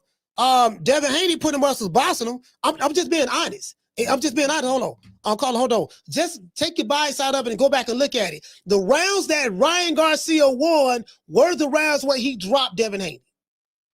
In that fight, Ryan Garcia was turning his back, doing the booty roll. See, a lot of people don't even talk about that. The man was turning his back, doing the booty roll in that fight. So those are the rounds he won. But then we can't say, we know he got popped with the Alcerine, but there is no but. There is no but. Once you got popped dirty, it negates everything. There is no but. After that. Yeah, I know. Yeah, you know what I mean? Yeah. I know I broke in your house and stole your TV and got caught by the police. But you know doggone well that somebody else is gonna come in there and get that TV. There is no but, fam. Once you get popped dirty, you cheated. That's it. That's why they call it performance-enhancing drugs. It enhances your performance. Whether you want to believe that or not, that's why they call it PEDs, performance-enhancing drugs. We can't skip over this dude cheated. And if you say the Osman ain't had nothing to do with it, explain to me why he performed the way he did against Roland Romero. 2 different fighters, same guy. Caller, what's your name? You call it from? What's up, Coach? From the BS, it's M1, by the way. M1, talk to me. What's up, man? Yo, I don't know. There's they hating on Devin, man, since that Ryan Garcia fight. You know what I'm saying? 'Cause everybody just be shitting on him. It's gonna be a hard fight for him, but I think he could beat him if he still got his heart, the way it was, and that was just a little fluke because he was out of the ring for a year. Unless his heart is just gone, then he don't got no chance. But I believe that he's still good because he got skills. The kid, you can't deny the skills. And you're right. The PEDs, and plus he had 2 things working against him. Then you go tell his dad to go tell him to go fight him, and his father go and tell him to fight him. That was your fault, Coach. I remember all that shit. But you know, I believe that Devin could fight him and beat him if you know, if his heart is up to par and he didn't just lose all, you know, his whole heart, man. But I believe he got skills to beat him. All right. Shout out to N1 from the BX. Like a 50-50 fight. All right, salute, fam. N1 from the BX, salute. Yeah, I hear what you're saying, Damien, about you know, fighters. You know, I'm the one. I think I'm the one told y'all over here that Steve Nelson beat a guy who was on PEDs. Carla, hold on. But okay, but the skill level of the guy plays a part in it as well.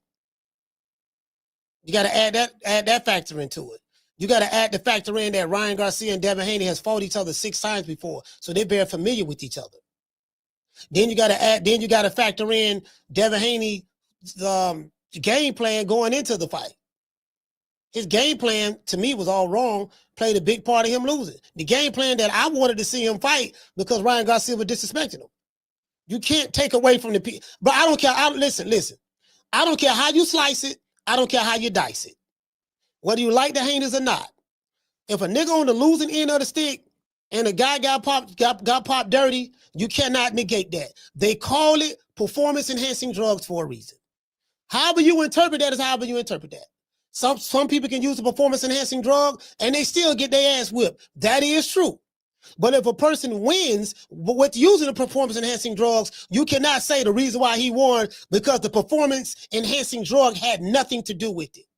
If apparently the fighter did not feel that way because that fighter felt the need to take a PED in order to fight this guy.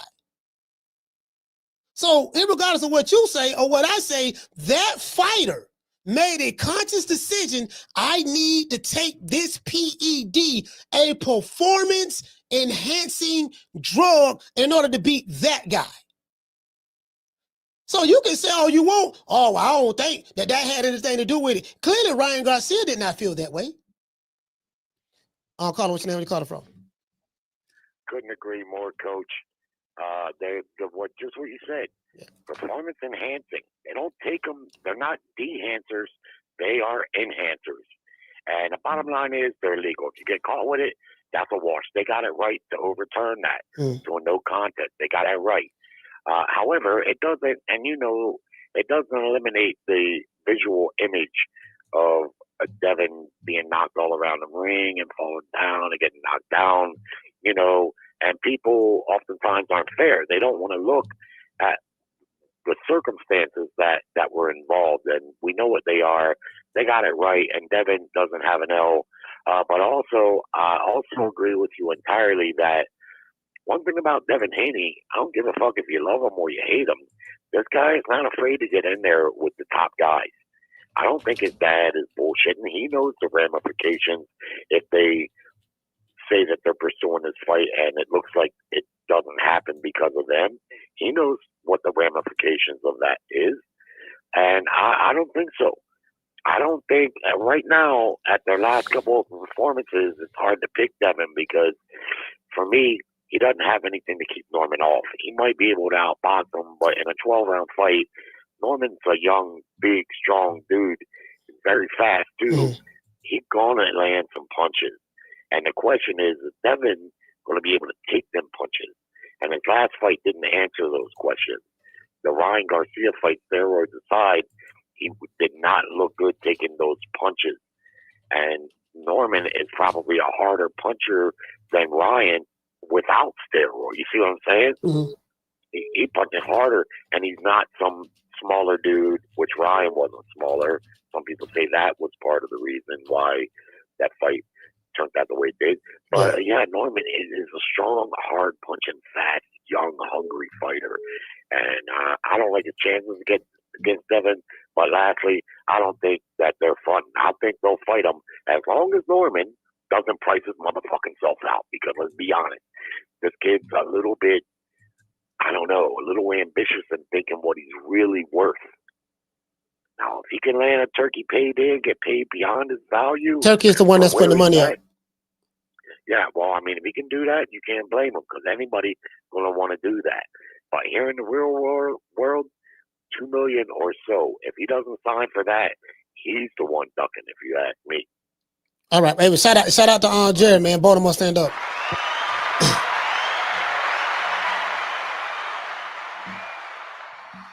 Like I say, the thing is this here, like this shit done went by too far. It's too far gone now. I'm not trying to hear none of that shit. I'm on these niggas bump. I'm telling you, whether it's the Normans or whether it's the Haneys. If this shit don't happen, because we know Turki Alashikh is involved, I don't want to hear nothing about, yeah, but we ain't sign it and we ain't do this and we ain't do. I ain't trying to hear none of that shit. No, nigga, y'all don't sold out. Y'all got dudes having digital shootouts online. Carla, hold on. Y'all got dudes having digital shootouts online right now. There's digital shootouts going on right now online from LDBC, who backed Bill Haney heavy, to the Pro Devin Haney channels, to the Brian Norman new fan base that's growing up and coming up. Like, no, y'all been having too many digital shootouts. Y'all telling people they better not come to your city. Y'all gonna do A, B, C, and D, this and that. We know ain't nobody gonna do nothing, but this what y'all still doing. And these old niggas doing this shit. These niggas my age, and they in their 40s and 50s doing this shit online, crashing out for Devin Haney. They crashing out for Devin Haney. So when you crashing out like this here, somebody better fight. You niggas is fighting. I don't care. We got to get Brian Norman Sr. and Bill Haney to fight. We gonna get a Haney and a Norman. One of you Haneys and Normans is going to fight. It's either gonna be Norman Jr. and Devin Haney, or it's gonna be Norman Sr. and Bill Haney. But we gonna get a Norman versus a Haney fight. Carter, what's your name? You Carter from? What's up, Coach? This is Damien from the Bronx. Damien from the Bronx, talk to me. What's up? Yeah, I feel you, man. We definitely got to see one of the Normans in the ring with each other. Word. Yeah, man. Yo, the image of going back to the Ryan and Haney fight. I respect the Haney more after the fight. The fact that he kept getting up, coming right out the smoke. He only lost the rounds he got dropped in. More the image in my head is the way Ryan folded after getting rocked by Rody.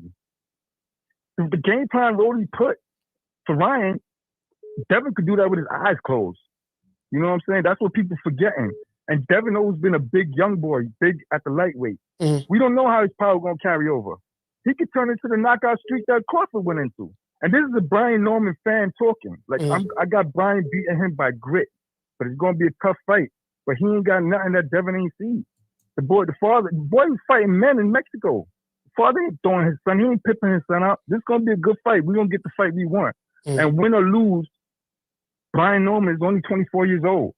You seen when he fought Quentin, that was the same night of the Shakur and Edwin De Los Santos fight. Look how much that boy progressed since then. This is only the second time we're gonna see Shakur next week. You know what I mean? So the growth ain't no losers in this. The fans is gonna win. I hope you're right. Keep pushing it. Stay on the motherfuckers because we got to see this, man. Word. Respect and thanks to the call, champ. Yes, sir, man. Salute, fam. Hey, man, shout out to Damien from the Bronx, man. Hey, yeah, shout out. Hey, man, listen, man. Hey, shout out to Bernard Hackett, too. Shout out to Bernard Hackett, man. Bernard Hackett, man. Salute to you, brother. I see you. Hold on. Call back, brother. Call back, my brother. Shout out to John BX. Dropping that quarter of a dub. He said, I'm not a Haney fan, but if he goes through with this, and this way, it seems he will. He gets nothing but respect. Lose or draw. Yeah. Whether he win, lose or draw, he got to get respect because another thing I don't believe in doing. I don't believe in tearing the fighter down if he loses because let's be honest. Carla, hold on. The fighter is doing something that he loves to do, which is box, and he's fighting, you know what I mean? And in a boxing match, most of the time, somebody got to win and somebody got to lose. It's going to come down to who can execute the best game plan, who can fight the more perfect fight than the other guy. So if they get in the ring and fight each other, Devin Haney will prove a lot of people wrong, man. Look, a lot of people looking at him as a soft, homeschool, suburban kid, but he was in there willing to get in there with this hungry junkyard dog. Because I look at Brian Norman Jr. as a junkyard dog. And somebody in the chat keep bringing up the Quentin Randall fight. Guess what? He's a lot better than he was since the Quentin Randall fight. How you gonna look at the Quentin Randall fight and then ignore all of the other fights, all of the fights after the Quentin Randall fight for your argument? That doesn't make sense. Caller, what's your name? Where you calling from? Bernard Hackett, DC. Hey man, Bernard, what's going on, brother? Hey man, Bernard Hackett on the phone. Let's give our good brother Bernard a round of applause. Mr. Hackett, salute, fam. Salute back to you. What's going on, brother? Hold on, let me put your name on the screen. Talk to me. Man, you talking about it, I think would be a good fight. I think if you take away what you personally feel about either one of those fighters, both of those fighters bring something to the table. I think Brian Norman brings a young hunger, a young championship hunger, a young desire to keep getting them big paychecks. He done tasted that steak now. He ain't trying to go back to tuna fish. And Devin, hey, look, that's true. You know, and Devin, I can feel how I feel about him and Bill, but I can't take away what Devin has done. Right. We can say that he a powder puncher. We can say that he don't have a good chin. At the end of the day, him and his dad have navigated the landmine of pro boxing, and they've made him a two-time world champion. That within itself says that he has a pedigree for winning. Whether we don't like who he fought, say who he fought, whether he got knockouts or not, you can't take away the pedigree for winning. And when you put those two things in the ring, I think that makes for a great fight. Now, I've been in the ring with Brian Norman. Great young fighter, his dad, great dad, and he's tough. I mean, he is tough as they come, and he has a good IQ. Devin, I haven't been in the ring with him, but from what I've seen as a boxer, him and his dad know how to exploit advantages, and they look for advantages even when they picking their opponent. When you talk about those two as fighters, I think Devin likes the glitz, he likes the glamour, and he likes the checks he's been producing. Yeah. I think Brian Norman, he's starting to see that there is another level beyond entry. He's a world champion. He just got a vicious knockout. He's still young. His time is rolling. I do think that he has the size advantage, the motor advantage, and the power advantage. But I do say that Devin has the IQ to make this a very competitive fight. My thing, if they make the fight, I like Brian Norman in 10. And you know what? That's a great assessment. I think that's fair. You know, because I can't negate all of the things that Devin Haney brings to the table. And again, I'm taking all the emotions out of it because, of course, whether you like the Haneys or not, that's irrelevant. I'm saying the boy do have skills, you know, and anytime you have skills, it's just like your son has skills or other fighters have skills as well. We just can't negate that. Now, matchup wise, I'm gonna be honest with you. I'm leaning towards goddamn Brian Norman. I like that dude. I just think he's, like you say, it's something. You know, this is what I want to ask you, Bernard, because you're a trainer. Something happened to Brian Norman Jr. after the Quentin Randall fight. He didn't look good that fight, but these past 4 fights, he looks like a different fighter from the other fights that we've seen. What do you think happened? Adversity. That when you have that defining fight, and people always say that is the fight that puts you over the top when you're a world champion or you make a big check. I think Brian's defining fight was the fight that he had with Quentin Randall. I actually talked to his dad after the fight, and what his dad said in the ring, I think people just misunderstood. When he told him to figure it out, I tell my son that, figure it out. Meaning we've been doing this so long. I have had your back for so long, but this is the night I need you to have your own back. And I think that was the night that everything turned over for him. You know, I tell my son the same thing. He got into the end of the 7th round against Pete. My son came back to the corner. He said, man, I'm tired. I said, you a grown man. It's time for you to figure this thing out. Don't give up 7 rounds of work and lose it in 6 minutes. Sometimes as a father, even though we try to separate the coach-father, the emotional part comes into the point when we're in a big situation because we feel, not as boxers, but as father and son, and me raising you, you know certain situations I shouldn't have to tell you. And that night when Brian had to figure it out, that was the night I think he turned over. Right. You know what? It's amazing you said that because I remember he got a lot of flack for that. He was online. They were like, oh, man, what kind of coach you is? You ain't know what to do. You telling your son to figure it out. And a lot of the fans who, you know what I mean, because they never trained before, they never boxed, never had trainers, they didn't understand that. And he got a lot of flack for that. So it's amazing that you piggyback and went right back to that. The Quentin Randall fight, that was I want to say that was 2023, like November, around that time. So that's amazing that you piggyback off of that. And I look at the fights after that, you know, he had a no contest against another guy that's behind him. Then I think he beat the Centillion, which he was the underdog against, stopped him. Then he beat the doggone Cuevas, and then Jin Sasaki, and he's getting these knockout reels. So it's kind of like, do you see maybe his confidence is getting better now, and he's feeling himself, or what say you? I'm not gonna say just as confident.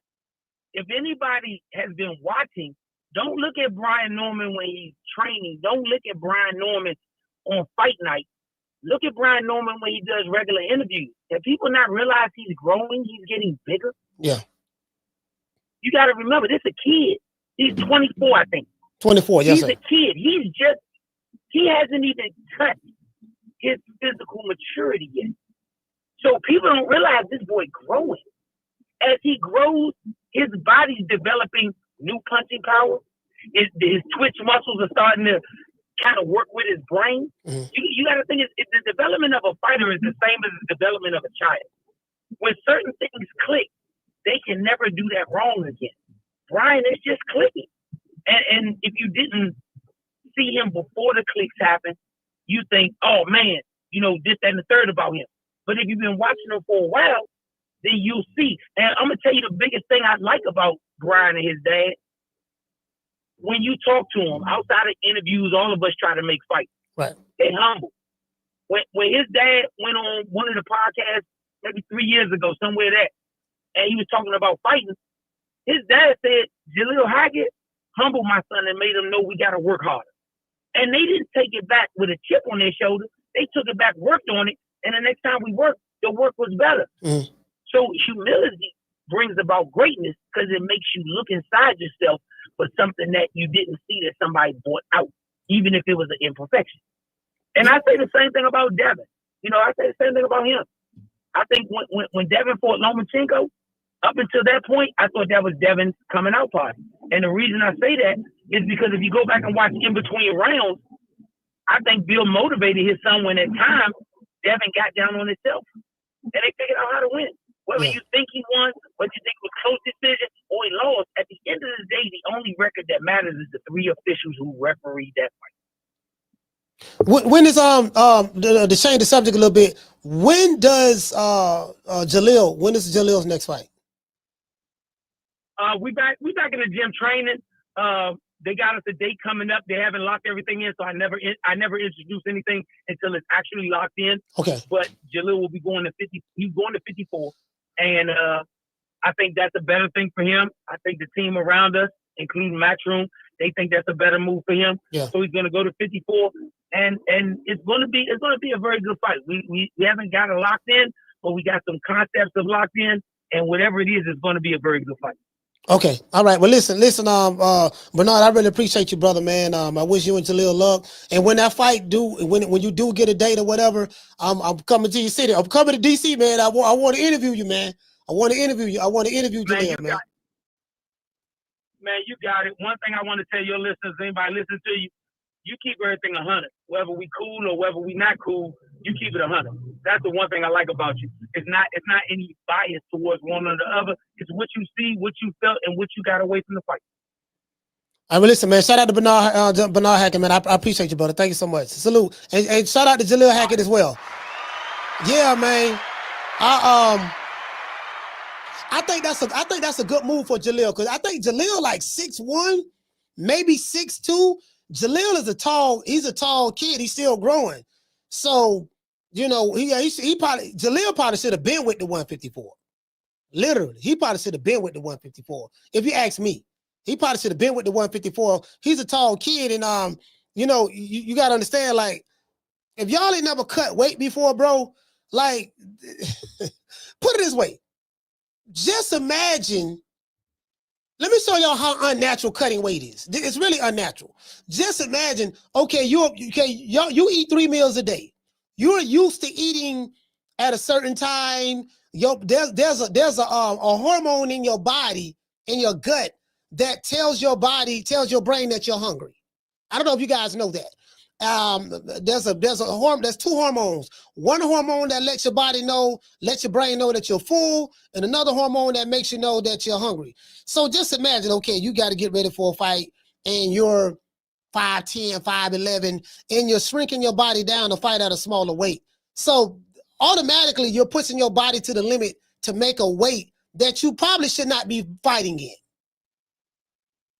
Man, you know what, dog? You know you're supposed to be at about 160, 154, 160. Why you get, you know what I mean? So the discipline that it takes to, I got to starve myself.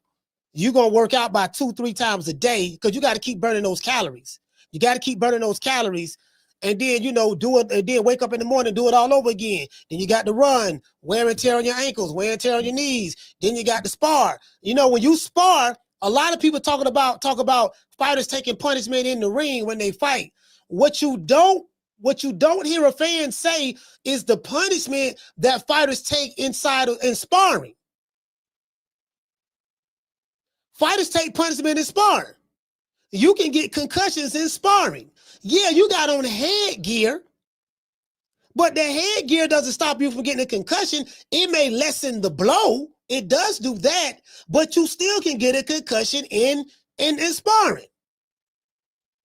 Especially if you get what I'm saying? So, bro, I don't see some sparring matches get heated, bro. I don't see dudes in sparring, bro. The sparring match got heated. And they going at it. This is supposed to be, we working on some things. You know, I want you to push me a little bit, give me a different look. This is the guy that I'm getting ready to fight. So you may, like, I've seen Bomac put together sparring sessions, not trying to give away any secrets, or stuff like, not with Crawford, but I'm saying with other fighters. Like I remember seeing Troy Isley when Troy Isley had a sparring session, and I remember watching his sparring session with a guy. It was the big dude. This dude was like, you know, yeah, this dude was taller than Troy Isley. And it got heated in there. Then they went to banging. And you know what? Did they have any headgear? Yeah, they had headgear on. This is the last call. Call us now. Where you call it from? Man, Coach, it's Casino like prayer 3 times, man. I only called back because Don B in the chat said that Brian Norman Jr. manager just said on Twitter that the fight is off. Can you fact check that? Can you please fact check that? Shit, I can call him. Shit. Well, shit, call him. Call him, because we got to get to the bottom of this shit. Yeah, that's my call. I just wanted to bring that to your attention because we got to get on that. We got to get on that. All right, salute, fam. Yeah, I'll call him. Yeah, fuck that. I ain't got to go to Twitter. I'm finna call somebody. Somebody finna tell me something. Somebody finna tell me. I know goddamn well this fight ain't on. Shit, and me. Nigga, shit, fuck Twitter. I'm finna call these niggas right now. Somebody finna tell me something. Hold on, let me see what's up. Yeah, shit, yeah, nigga, fuck the dumb shit. What you mean it's off? Let's see. Let's go to Bill first. Matter of fact, no, I ain't gonna go to Bill. Let's go to Brian Norman first. Let's go to Brian Norman first. Fuck you. What the fuck you mean to fight off? Shit. I ain't trying to hear that shit.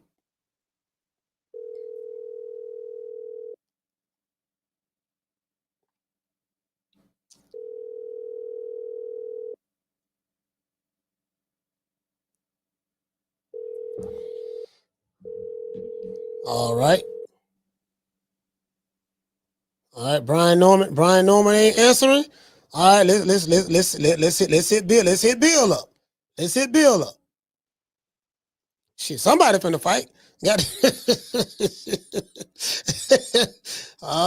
finna find out something. Goddamn it, somebody fight. I ain't trying to hear that shit.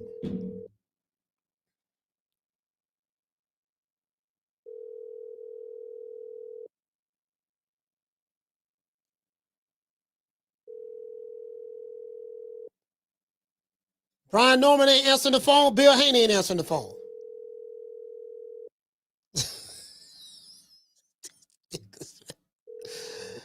All right, hold on, man. Hold on, wait a minute. Hey, man, look here, man. Hey, bro, don't do this.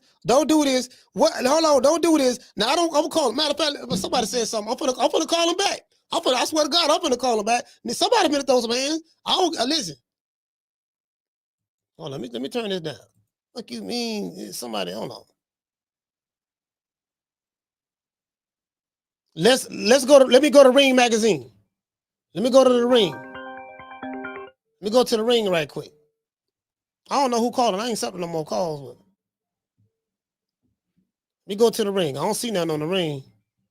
That dude in the chat must be bullshitting. I don't believe that. I'll call her. Just you the last call, man. We need to wrap it up. Go ahead. Talk to me. What you saying? Where you calling from? Yeah, sorry. I heard everybody calling 2 times. I want to do it again. It's Rod. Hey, I just wanted to kind of elaborate on what I said about the tomato can. What I'm seeing down here, I don't know if it's anywhere else, is you got tomato cans, but you got tomato cans with padded records. Just imagine how much worth those opponents, they're feeding them down here locally to build up those tomato cans records so they can get fed to a Deontay Wilder, so you get to a prospect from Top Rank, so you get to a prospect from the PBC. These matches down here are so bad locally. And the guys like Herndon are facing are so bad. Like, you literally feel bad for the opponent seeing them live. And I agree with everybody. Everybody's frustrated. It's funny. Everybody's yelling on the show today because we're all frustrated. It's a crazy time in boxing, except for Jerry, because Jerry smokes too many cigarettes. He can't yell. But shout out to Jerry. He makes good points.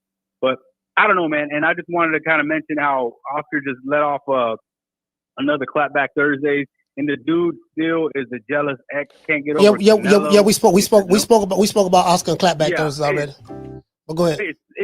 Man, come on, bro. Like, I don't like Canelo. I think Canelo's a duck, but bro, like, this is why no one's going to sign to Oscar. And Oscar's butthurt because Turki picked Dana over him, and he's burning Turki, and that's bad for business, man. I was arguing with Rick on Twitter about it, man. I was like, yo, Oscar is toxic, and the next one to go under is Golden Boy. But that's all I got. All right, salute, fam. All right, let's see. All right, I got it right here. Somebody just dropped the link. Somebody dropped the link. Let's see what's up. Because it is, all I can say on this is, if the fight don't happen, it was because of this side over here. We trying to make this thing happen. November is a go. Everything is a go. I don't care what location is at, Saudi Arabia or Vegas, anywhere they want to go to. We down for it on this end. So now it's just all on Devin Haney to them. See if they want to do it. Because as soon as the contract get made, we sign it. See, that was the next question I was going to ask you. What can potentially happen? And I don't even want to ask this question because I do not want to speak it into existence. All I can say No, on this. man, I ain't trying to hear that shit, dog. Hold on. No, these niggas finna answer the phone right now, boy. These niggas finna answer the phone. Bill, answer this phone.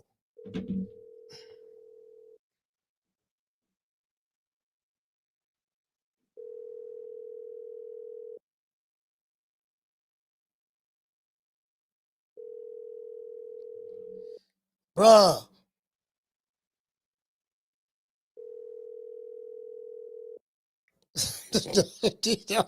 This shit fishy. Wait. Hold on. Let me call the other number. I ain't trying to hear this shit, boy. Y'all niggas finna fight, boy. Y'all niggas went to talk about each other's family members and all that stuff there and talking about pulling up. No.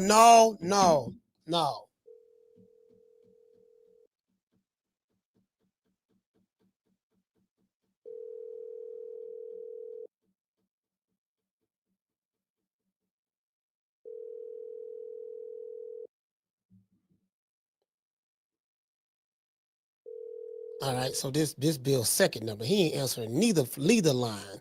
All right, let me call Brian. Let me call Brian Norman to send you back again.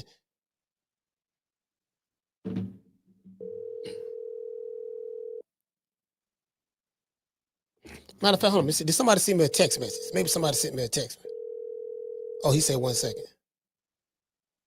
My bad. Sorry about that. Some told me to check the text. Some told me to check the text. My bad. Brian Norman Senior just hit back.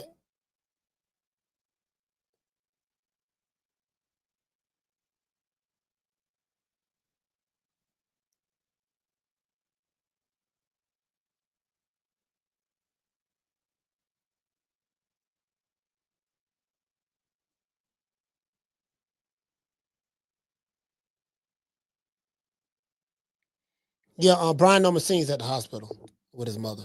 So he's at the hospital with his mother.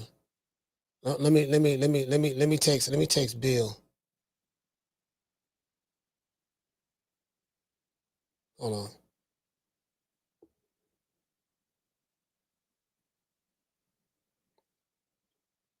Yeah, hold on. I'm trying to text Bill, see what's up. Where is somebody? Did somebody send me the link of that? Because I didn't see. I'm trying to see what these niggas finna wallow. I ain't trying to hear none of that pussy ass shit. I'm trying to hold on. Let me see what's up. No, somebody in the chat could just be. Matter of fact, damn. Let me just text him and ask him. Let me just text him and ask him. Let me just text him and ask him.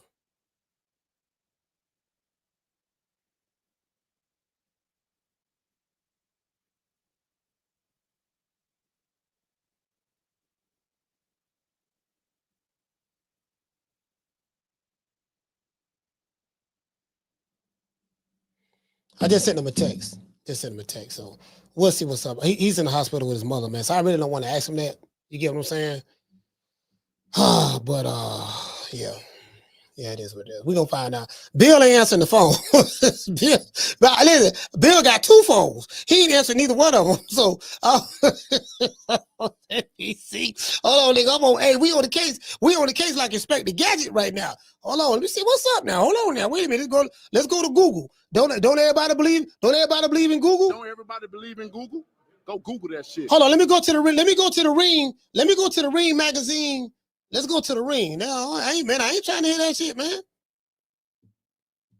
I am not trying to hear that. Let me see what's up, man. What a Ring at? Go to the Ring. Ain't nobody said nothing. I don't know who said that in the chat. They could just be bullshitting.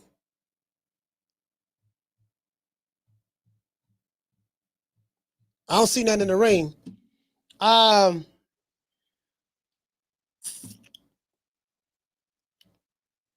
And what did it say, Damon? He said, and this is why we can't get the Holy Ghost until they're in the ring. Hey, listen, I'm trying to confirm. Hold on, Damien. We have to confirm because somebody said this in the chat.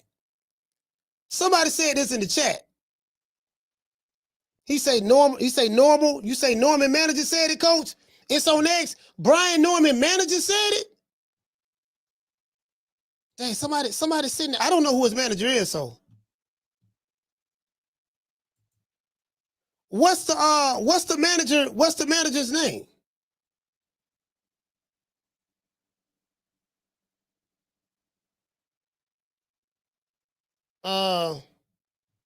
What's the manager's? Okay, the Adrian Clark. I pulled that up already though.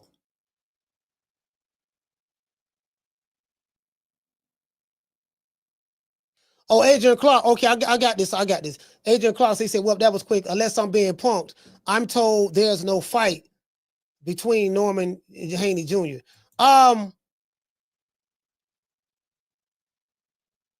What?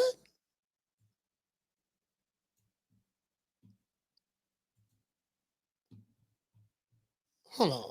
What the fuck? No, man. Hold on. Yeah. I think the black dude is manager, right? Adrian.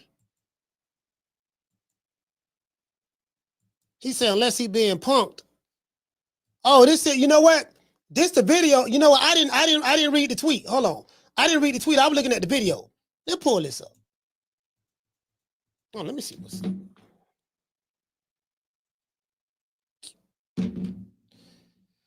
He said, well, that was quick. Unless I'm being punked, I'm told there's no fight between. How there's no fight that fast? How? Like, yeah.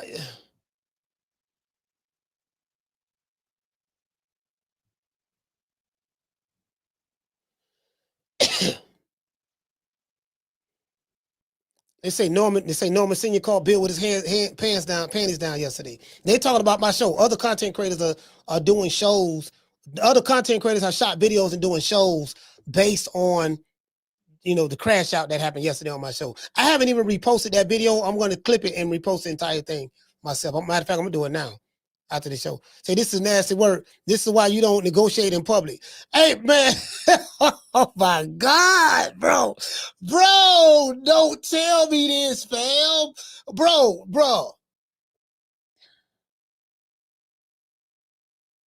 This guy, Bill. Hey, man, listen, this guy, the Haney's written all on this, bro.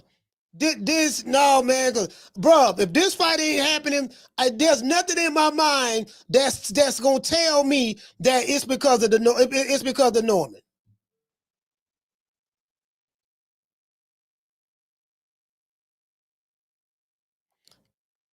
Brian Norman Jr. versus Devin Haney verbal agreed on fight for later this year.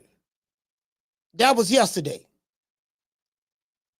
We know they was on and he retweeted. He said the ball is rolling. Say the ball is rolling, this and that. And then bro, listen, what are the chances? Man, oh my nigga. Oh my God. Oh.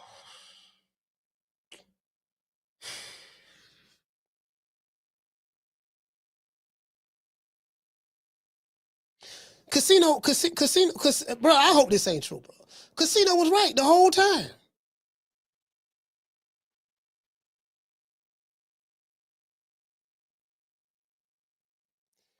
Bro, somebody got to tell me something. Well, what Bill Haney? Man, somebody got, man, no, man. I'm in denial. I'm in denial, dog. I'm in denial. No, I ain't going for that. I'm in denial. Bro, I'm texting Bill right now.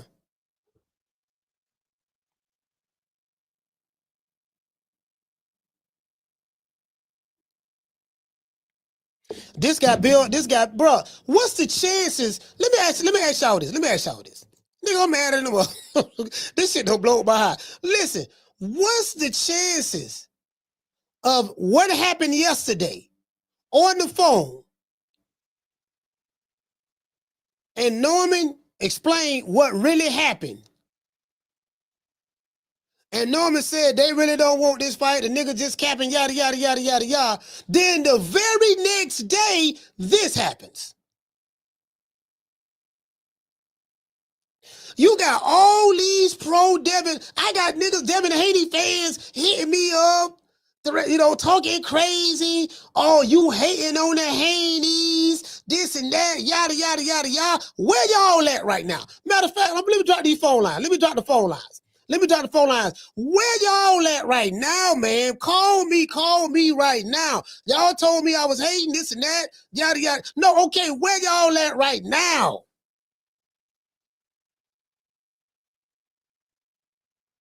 This got Bill Haney written all over it, fam.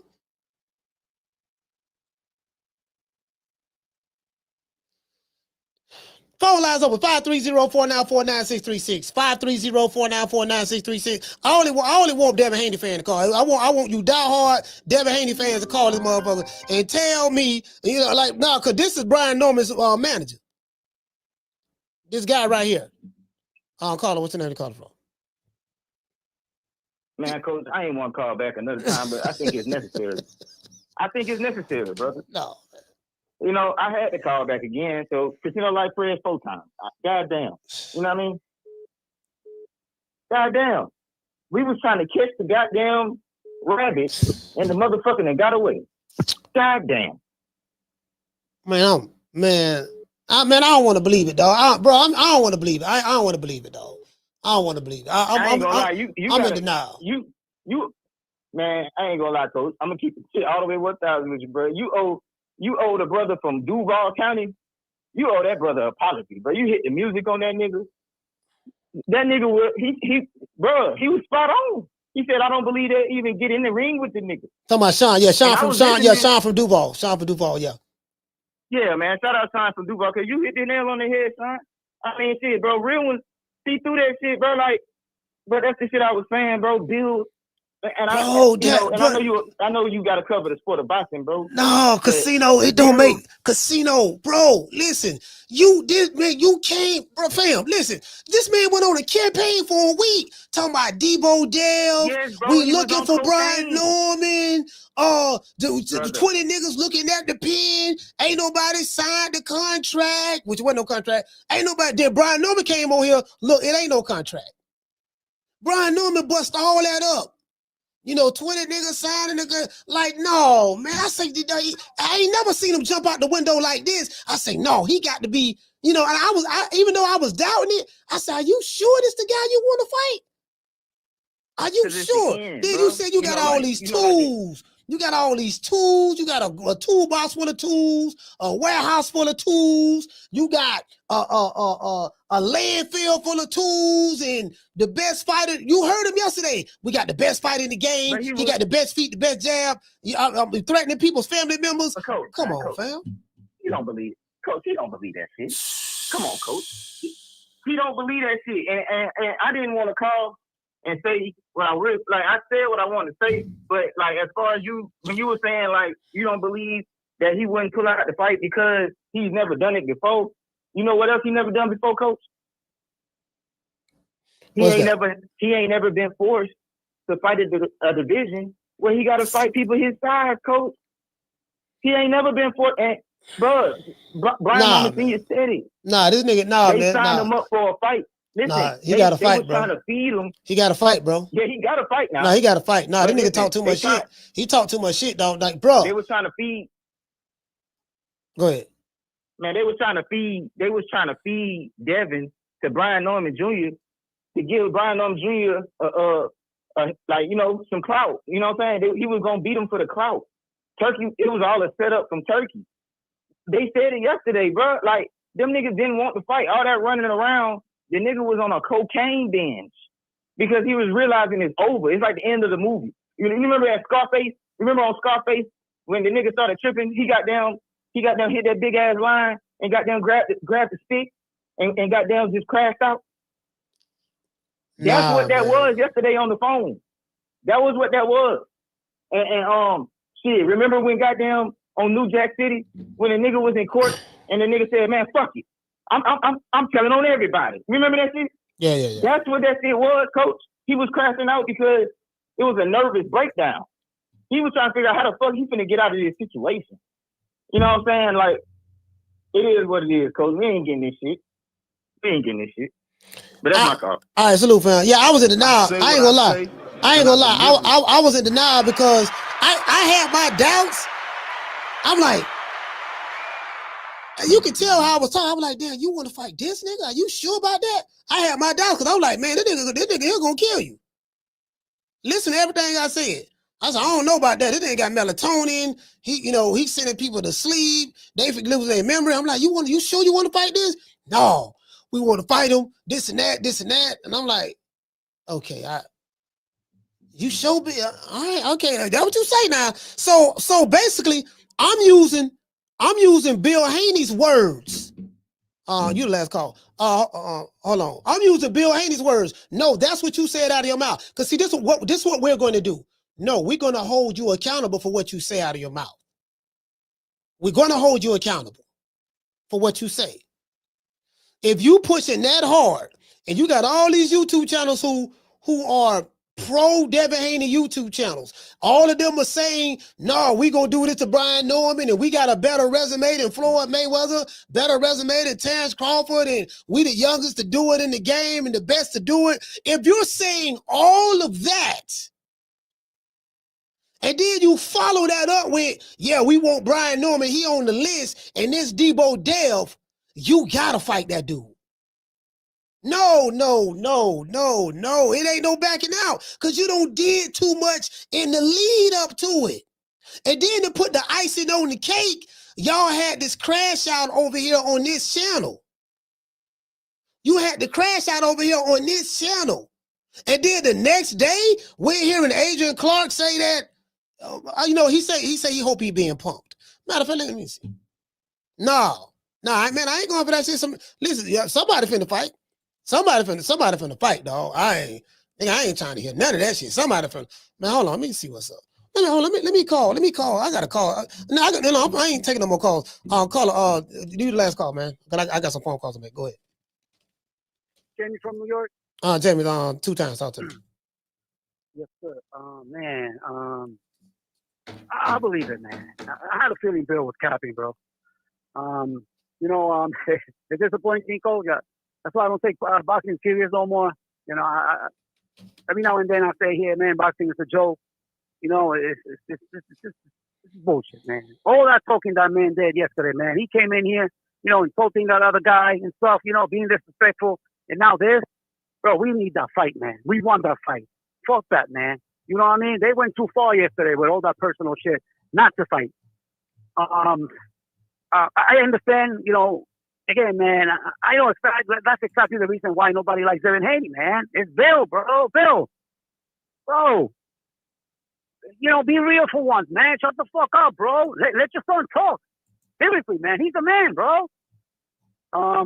Whatever, man. I wish them well, man, but fuck this, man. We want to fight, folks. That's my call, man. Respect. All right, salute, fam.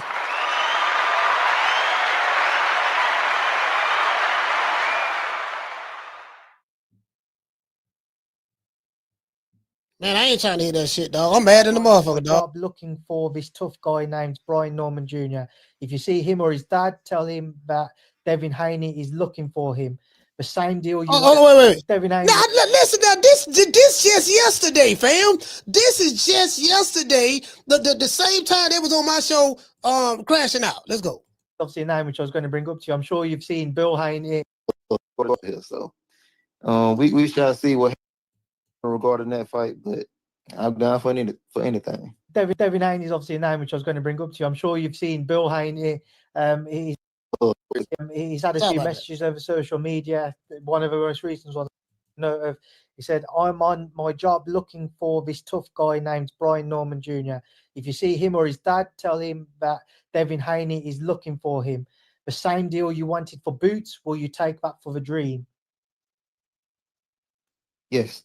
Now, remember, Bill Haney is a clown. I just want y'all to know that. Bill Haney, he has a whole character out here. So now let's go with his son, Debo Haney. What did Debo get hit with? That boy got hit with a brick. Well, y'all know what I carry in these hands, right? These gloves over here. So we shall see what happens in the future, even regarding that fight. But I'm down for anything. Man, I ain't, bro. My nigga, no. Your reputation destroyed. Man, hold on. Somebody finna answer this goddamn phone. I'm calling. Let me call Bill right back. Let me call this nigga right back, dog. No, my nigga. No, my nigga. No, we ain't.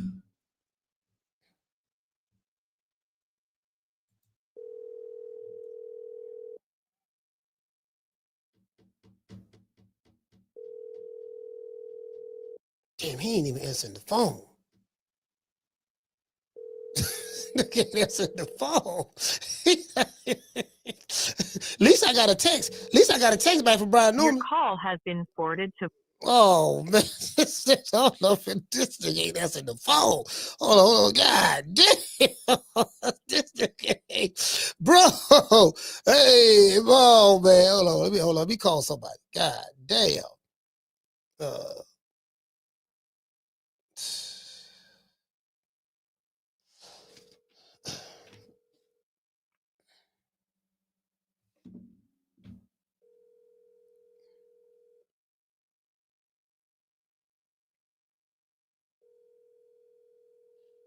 Damn, I can't get a hold of nobody, dog. Hey, shout out to boy, Mr. Ham. Oh man, bro, this is crazy, bro. I hear from these dudes all the time. You know, I can't, bro. I can't. Hold on, who can I call? Okay, let me see. Hold on. Can I call Steve? Who the fuck can I call? Let me see.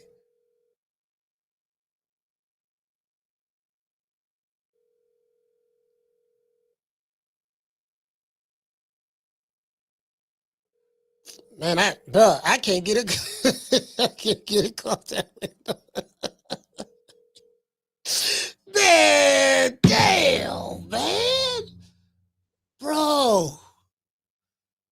did, my nigga. You did all. Hold on. Tim, what's good, brother? Hey, look, I don't know if you in the loop or anything, but I just want to call and ask you a question. Do you know anything about the Brian Norman Jr. and Devin Haney fight happening or not happening, or in negotiations to fight, or what? It's bullshit noise. Bullshit noise meaning what? I don't know. I think it's bullshit noise. I don't know how real it is. I mean, shit. I haven't heard anything on my end, but I think it's bullshit. I don't think it's happening. And you don't think? Yeah, man. I don't. What I don't understand, Tim, is Bill did all this tough stuff on you on social media. Debo Dev. I'm calling Brian Norman out. You know, he didn't want to sign the contract. I had both of these guys on here yesterday. They crashed out on each other or whatever, and I'm like, well, Bill done went too far with the trash talk. Been on all different social media platforms saying he want to fight this guy, Debo Dev, A, B, C, and D. And now I'm hearing the very next day that Ryan, some dude named Adrian Clark. I don't know who that is, but Adrian Clark is somebody manager. Yes, yeah. I think Brian Norman manager or something. He's saying that the fight is off. Well, the truth always comes out. You already know. Everybody, whoever right now, you know, that side is probably holding the truth. You know, let Norman Sr. get the truth, and you gonna know right away. It wasn't him or whatever. You know, business wise, I'm not sure if that had anything to do with it, but you know, from the sound of things, just all the stuff you just mentioned. I mean, it sounded like everything was moving in the right direction, I guess. I mean, I know what you know, right? Yeah. But it's a fight that I personally think it's a fight that Dev needs, to be honest with you. You know, it's a fight that Devin needs. I think it's the right fight to see where Devin is in his career. You know, we have our questions about Dev, especially after that Garcia fight, and especially after his Ramirez fight. So he has an opportunity here, you know, to showcase his skill and talent. That, hey, I'm not done, Tim. I'm not done. Everybody to think I'm done. You know, I just beat the guy that everybody was afraid to fight. You know, I just beat one of the baddest guys at 147 pounds. His name is Brian Norman Jr., who's putting people to sleep, bro. Who's putting them to sleep. They waking up the next day, bro. You know what I'm saying? Feeling refreshed. You lost some memory. So, you know, bro, like, hey, I think Dev should take the fight. I think it'll show us a lot about Norman too, and you know his capability. You know, I mean, we see him with guys standing in front of him, what he's able to do. But what you gonna do against a mover? What you gonna go do against a guy that's longer than you, that can box, got a high IQ, that can move? You know, we'll see. Man, it's just the optics look bad, man, because it was just too much trash talking, and over here, man, they had got real personal with them, and I had to. It got really, really heated. I'll tell you about it later, but it got really heated. I'm talking about real bad. But yeah, I mean, they squashed it. And you're gonna get all of that. You're gonna get all that with Norman Sr. and Bill, bro. Like, bro, two fireballs. This fight will hype itself. The father on father cry, boy, it's gonna be crazy. Especially if they fight. I mean, a promoter don't have to do nothing. Yeah. He just let the fight. The fighters are actually in there fighting, but you already know they're gonna get the arguments from the fathers going at it back to back. Yeah. So I mean, look, man, and you know, Dev, he'll talk a little bit, but you know, Norman Jr. He pretty smooth with his trash talk. You know, he's straight to the point. You know, he dares to inflict damage and inflict pain on anybody he get in the ring with. His mentality is completely different. You know, his skills has definitely has transitioned to, he'll kill it, man. You know what I mean? You could tell. Winning that world championship has definitely changed Brian Norman Jr. He probably in the gym right now, getting work right now, but trash talk is trash talk, man. So it's why it's called trash talk. You throw that shit in the trash. It means absolutely nothing. Sign on the contract, bro. Sign on the line. Why they call it trash talk? You know? Throw it in the trash. It's trash. It ain't. You know what I'm saying? Yeah. Facts though. Get in there and fight it out, bro. Get in there and fight it out like men, bro. Stop all the talking. Let's get down to the nitty gritty, bro. Sign that contract, bro, and let's get it popping. All right, Tim. I was just calling to see if you heard anything. That's all. Yeah. I personally think it's too gazy. So, but yeah, Just a bunch of ninjas just talking heads. That's all it is. All right. I thanks, Tim. Thank you. All right, peace. Man, this.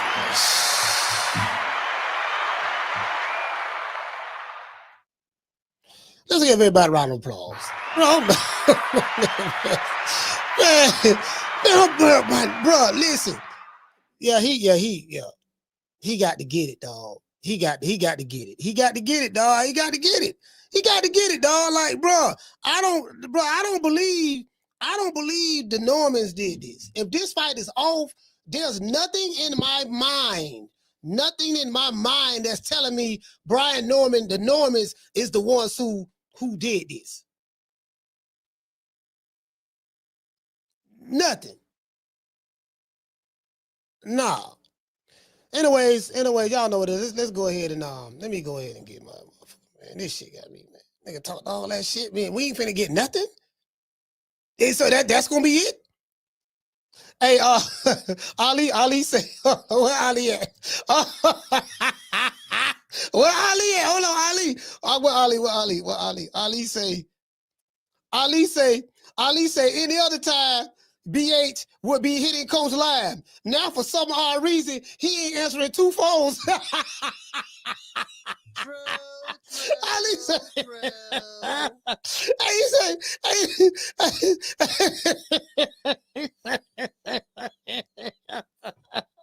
hey, shout out to Flex. Flex, what's going on, fam? Flex, what's happening? He said, any other time.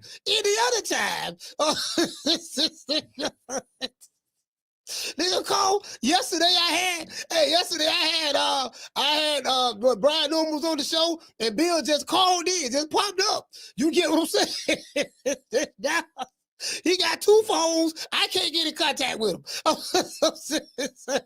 Hey, bro, hold on. Did I talk to him today?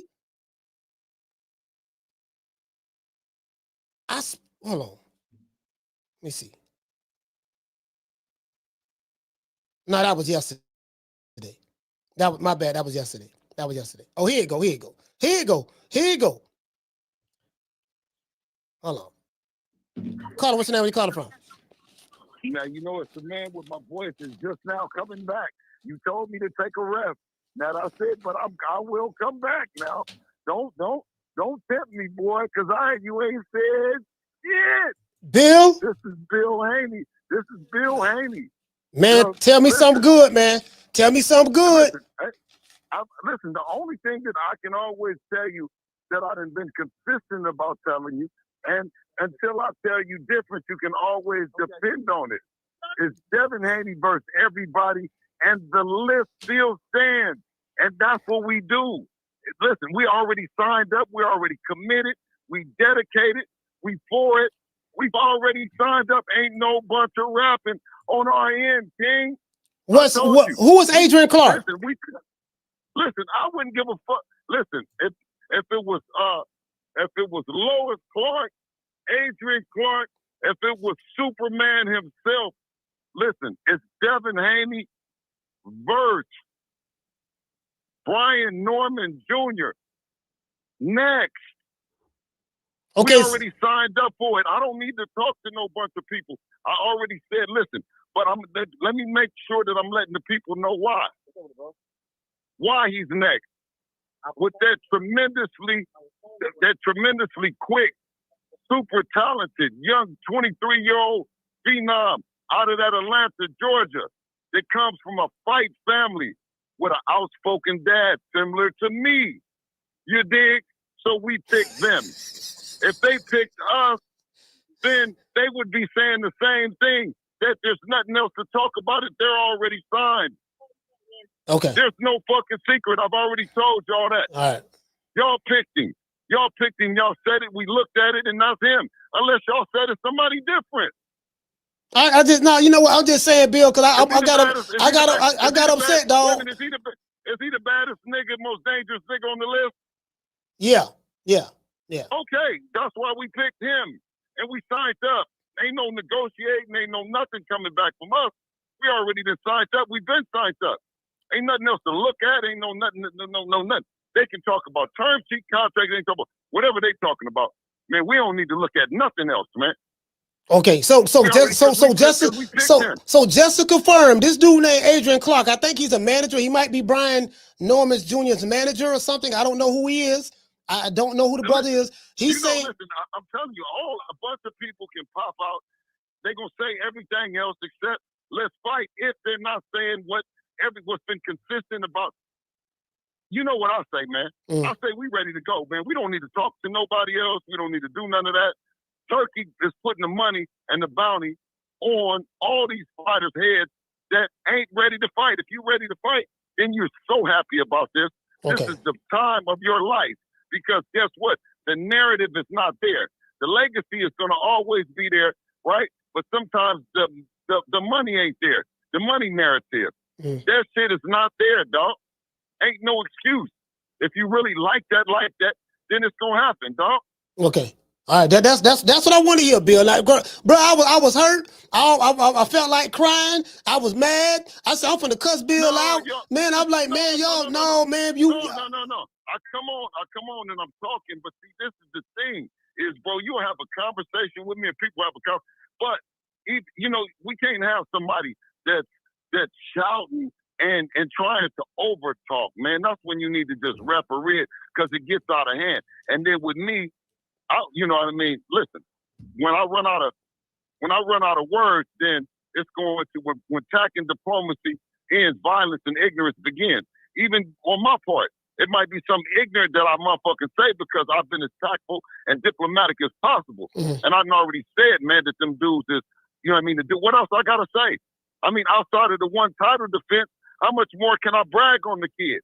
You see what I mean? How much more can I salute the family and say that the reason why it's next is because they are who they are. Have you signed the shit? Have you committed to it? You know what I mean? Can the people go on and say, okay, this is what it is? That's it. That's all I said. Now and then the people just going to decide and determine the date, the venue and all that other shit. For as long as I've been doing, I ain't never decided and never came out and told nobody when the date was and when the venue. I only came out and said that we in and it's going to be next. That's it. Okay. All right. Thank you so much, Bill. I really appreciate that. I never to any promoters or partners or operational. You know what I'm saying? Like I've never took away the benefit of them being able to announce an event, a mega event, announce the event on their terms, the date of the event. But I've never not told the people how ecstatic and happy and elated I am with the next fight that's coming up, dates and all that to be. You know what I mean? Like that ain't no, just whether it's Dan Raphael that's dropping it, whether it's Kevin Iole, whether it's Mike Carpenter or it's Bill Haney or it's Brian Norman. You see what I'm saying? It don't matter, long as it's authentic and it's real. And you're speaking from that space. They can't speak from. Listen, anybody that comes out and gives Teofimo, let me start with Ryan Garcia, gives them an opportunity for a big bag, right? A big bag, $20 million, right? The opportunity, and Ryan passed on it publicly. Then Teofimo, whether it was 11 or 8, they passed on it. You dig what I'm saying? And the offer is on the table. Brian Norman, listen, I'm already in with them. I'm 100% down and for the movement with them. You know what I'm saying? There's nothing for me to look at. We done did this shit. This is the 3rd time. What is it there for me to look at, bro? What is the man talking about that we need to? That's their side. When their side get it right, then you're gonna hear something else. That's it. Okay. We don't need no fake static and no fake drama because, like I said, attacking diplomacy, when that ends, violence and ignorance begins. And I'm not on no violent or ignorant shit, man.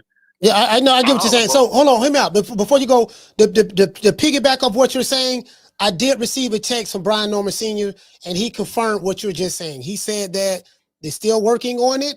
The fight is not off. So I heard from the primary source. Because somebody in the chat said the fight was off, and then I'm looking and I pull up. Somebody sent me a link. There's some guy named Adrian Clark. I don't know who Adrian Clark is. He looks like he. Listen, they're working. whatever. Like I told you. Oh, no, he's the CEO of Fighters First. That's Fighters First Management. That's he's a manager. Listen, I told you, if you go look at my tweet, I said 20 niggas looking at one pen. I said, would somebody sign that motherfucker, please? Yeah, you said what that. I'm saying? Yeah, you That's said what that, I said. yeah. I said that. You know what I mean? It's just me and my son. I can deal with whatever structure, whatever organization. I said the thing is really streamlined when you have me and my son and we're on one accord. Then our business gets conducted a little bit faster than when you gotta have everybody on one accord, and it's bigger than just us two. You know what I'm saying? Okay. So that with respect to that, I said, man, we waiting on y'all, and it was no disrespect.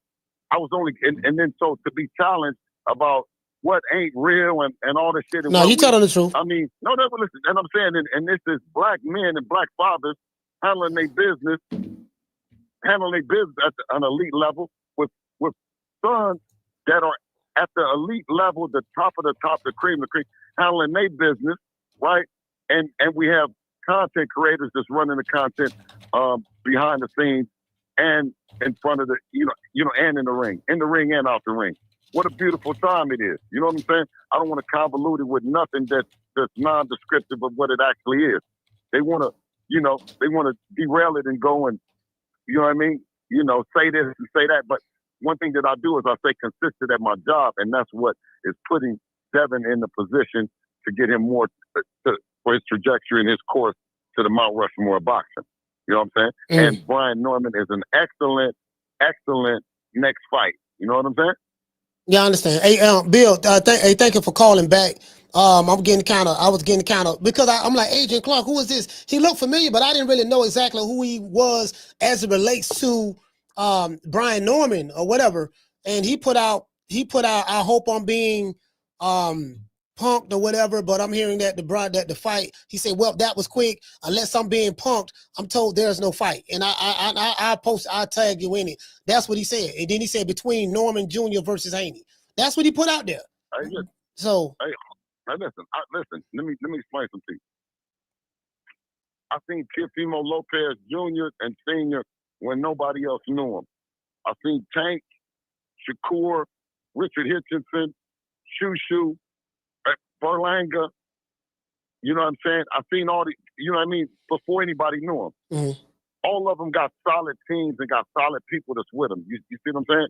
Only thing that I do is I challenge before you ever let somebody step out and attempt to blindside the people when you put your brand on the line.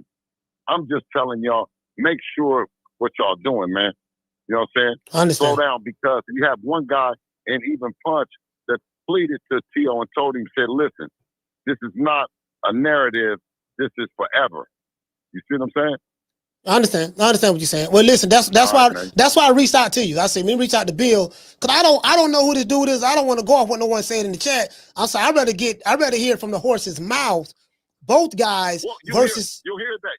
You'll hear that. You hear that. No, I got it. No, you cleared it up. You cleared it up. You hear that?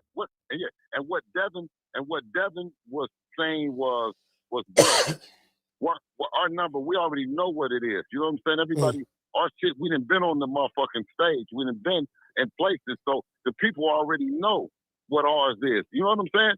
Our number ain't, we been checking money, man. That ain't gonna be no problem, dog. We got the track record. We got one side of it. You work yours out, we work ours out. You see what I'm saying? Period. Okay. And when you think that it's your biggest payday, it's more than you have made ever in life, right? When you say that, when it's more than you can get paid from fighting anybody else, then it's something to think about. And I can't be mad at the people that's with Dev or you know what I'm saying, to support Dev along the journey, that they're willing to make those concessions for the person that he's in the ring with. It will, Bill. Hey, thank you so much. Brian Norman did text me and confirmed everything you're saying. So, hey, thank you, Bill. I appreciate you. All right. Peace. All right. There you have it. For those who may say, well, Bill is capping, I don't believe Bill Haney and all that stuff there. I just received a text message from Brian Norman Sr. and I text him. I said, sorry about that. I said, is the fight off between Junior and Devin? he said that they are still working on it. It's not off. That's what Brian Norman Sr. said via text. So I don't know. So because I think Casino the one called me and said that somebody, I didn't even know what somebody said in the chat. I don't even know what somebody said in the chat, but Casino hit me up and said somebody in the chat said that the fight is off. Can I confirm it? And you know, because Casino did say that, and that's why I called. Let me call these people and see what's up. Because I didn't know who Adrian Clark is, but I know who Fighters First Management is. Hold on, let me let y'all see this here. This is who Adrian Clark is. For those who don't know, he managed Errol Spence.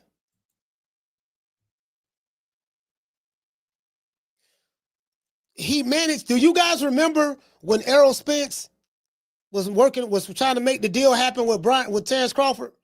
When Crawford reached out to Errol Spence, and then there was an announcement saying that Errol Spence hired a new management team called Fighters First. I got the receipts on that. I can pull them up. But called Fighters First. Adrian Clark is the CEO of Fighters First. He has a management firm in Dallas, Texas. So when I clicked on it and saw Fighters First CEO, I'm like, oh, I know who this is. So this would be somebody of relevance. This would be somebody of relevance. You know, he used to manage Errol Spence. Errol Spence used him to help to make that fight happen with him and Crawford, with Spence and Crawford, and with Crawford's team, and they made that happen. And then I think Spence got fired and right after that or something. I'm not sure. So okay. All right. It is what it is. All right. So we gonna see what's up. And this what he put out there. He said, well, that was quick unless I'm punked. I'm told there's no fight between Norman Jr. and Haney. So the question I would ask Mr. Adrian Clark is, you say you're told. Who told you that? Two questions I would have. I think more than likely he is Brian Norman's manager. And two, my second question would be, who told you that? Or where did you hear that from? Do you get what I'm saying? That's the question I would ask him. What did you hear that? You said when you say you're told that the fight between Norman Jr. and Haney is off. There's no fight between Norman Jr. and Haney. Who told you that? And you said, unless I'm being punked. Being punked by whom? Those are the key questions. Who told you that? That you said, I'm being told the fight is off between. So I just got on the phone with Bill Haney, and I just got a text message from Brian Norman Jr., and they are Brian Norman Sr., and they are saying the total opposite of what this guy is saying. So either Bill Haney and Brian Norman is lying, or this guy was lied to. And apparently, he believed who told him that so much that he went on a public platform an hour ago and tweeted that he's being told that there's no fight between Norman Jr. and Haney.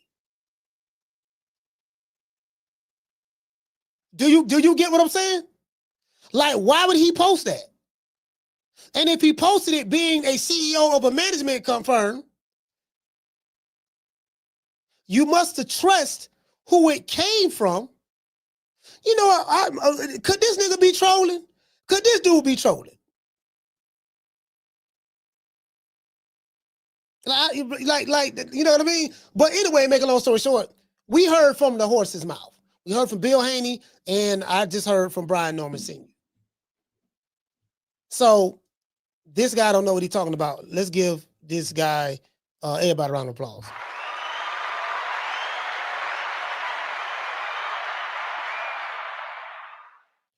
What he say? He say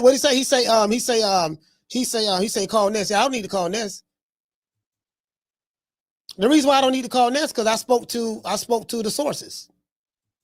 You get what I'm saying? I spoke to the sources. So, you know. Anyways, shout out to Weedy, shout out to Legacy, shout out to CJ from the 504. He say if that's even a real Twitter account. That's his real account. Yeah, that's a real account. That's That's a real account.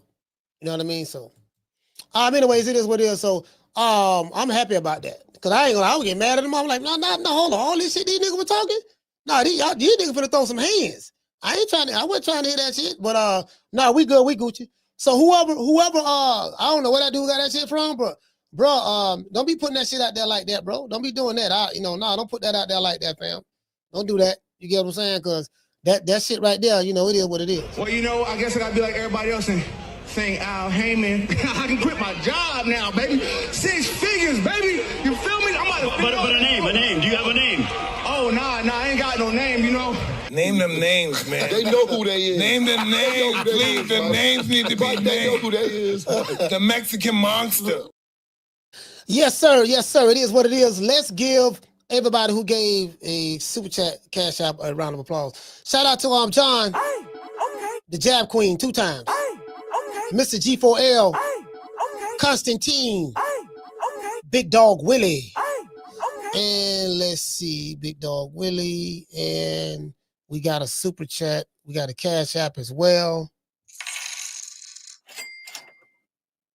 We got a cash app as well. Shout out to Real Dude Uprising, and shout out to Mr. Kelly. Super chat received. Cash app. Let's get the super chatters and cash apples around the Huggy Bear. Down from the bar, there's a platform stage. People pimping, sharp as razor blades.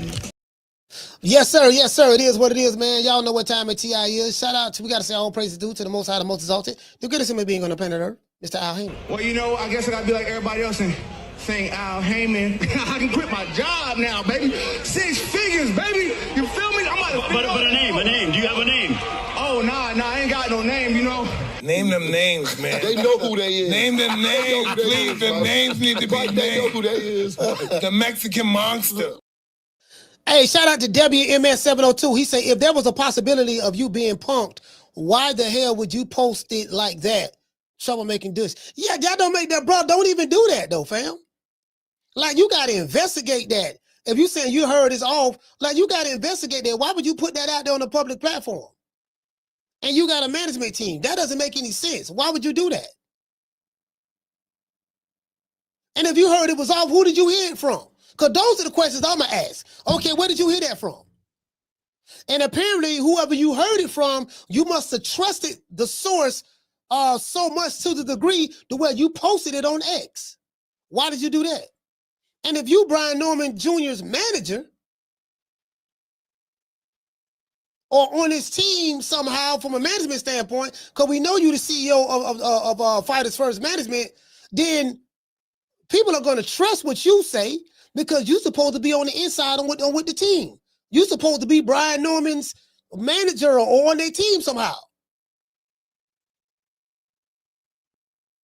Yeah, I ain't gonna lie. That don't make no. Yeah, I ain't gonna lie, dog. I would love to interview that dude. I need to reach out there. I need to interview that dude there, bro. I need to interview that dude. I ain't gonna lie. Yeah, man, we doing that shit, dog. Nigga, we try to see some nigga throw some hands. I want to see. I want to see these dudes throw some hands, bro. I'm dead ass serious about that. I ain't capping it now. I want to see these dudes throw some hands, like for real. I'm invested in it now. I'm invested in it. I want to see this. I sure enough do. I want to see this. Absolutely.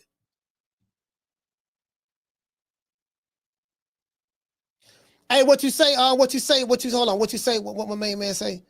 What my brother say? What my brother at? What did he say, Damien? Damien, he say, Coach, he makes the fight. Brian Norman is the trainer. No different from Calvin, Coach Calvin speaking for Tank. Yeah, I get what you're saying. So what you trying to say? Are you trying to say that the manager may know something that the trainer don't know? Is that what you're saying? Z Pacino say because he priced himself out. Nah, Z Pacino, that ain't got nothing to do with the money. Turki Alashikh is putting the money up. There's no such thing really as pricing. Well, I mean, of course, if you ask for 20, 30, 40, $50 million for a fight, that's something different. But no, that's not the case. No, Brian Norman Jr. is saying that we'll take whatever they offer, we'll take it. That's why I played the video. He's saying, look, if that's what they offer, we'll take it. That ain't no problem on my end. That's what he's saying. You get what I'm saying? That's what the fighter is saying. So it ain't the money. Anytime Turki Alashikh is involved, remember this. Anytime Turki Alashikh is involved, the money is not an issue. It's not money.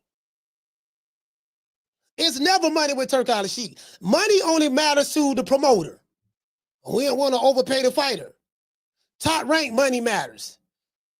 Golden Boy money matters. PBC money matters. Matchroom Queensberry money matters. Turki Alashikh money don't matter. We know that for a fact. The guy loses money on every boxing event he throws, and he overpay fighters 3, 4 times, 5 times more than what they ever been paid. So we know that's not it. True. That ain't it. True. That that can't be it, fam. That can't be it. You get what I'm saying? So I'm gonna give these dudes the benefit of the doubt. I'm gonna pump my brakes on this Brian Norman and Devin Haney shit. I'm gonna pump my brakes on this shit because from what Brian Norman is telling me, they still working on it. So I'm gonna just pump my brakes on it, and because I did, you get what I'm saying. I want this fight to get through, and I don't want no hiccups or whatever. Who waiting on who, baby mama can dance, cousin bow-legged, sister not needed, Turki Alashikh went to Paris, the crown prince went to Japan, or whatever they say, term sheet, contract, agreement, call me on 3-way, call Al, talk to Bob, get with Dev, talk to Benny the jeweler. Whatever y'all doing, it is what it is. We finna see what's up. True.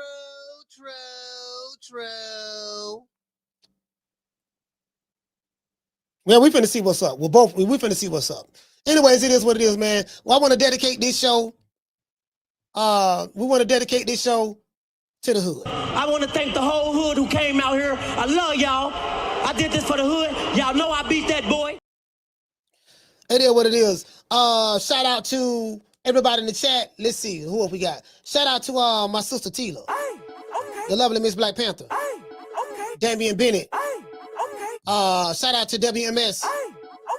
Shout out to Green Eyes P. Shout out to Trey's son. Trey, what's going on, brother? Casino Like Prayers. Shout out to Trey. He said he got Tevin Farmer by decision Saturday, by the way.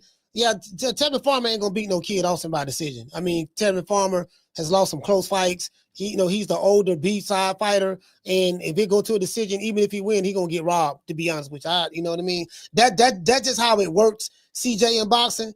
That's how it works. That's what they're gonna do. It's gonna go 12. Tevin Farmer can put on a masterpiece and he gonna lose. All Kid Austin got to do is get to 12, and Oscar gonna make sure he win. I honestly believe that. Shout out to Jit Stanfield, The Natural. Shout out to Young Boxing Fan. Shout out to Dr. Mario, Casino Like Prayers. Shout out to Z Pacino. Shout out to Felicia Williams. Can't forget about shout out to Doug, Jamie from New York. Shout out to I Never Miss. Shout out to Don B. What'd you say, fam? You say Don B. What'd you say, fam? You say let's get all this info from Clark. Yeah. I see what you're saying. Hey, Don, I see what you're saying, fam. Yeah, I got you. You were telling me to get with Ness because Ness will know how to get in contact with Clark. I got you, Dom. I got you, fam. Shout out to The Natural. CJ from the 504. Jamie from New York. G5 from the Bronx. Shout out to my sister Lisa Bales. Legacy remains. It is what it is. I'm going to give everybody a shout out after these messages.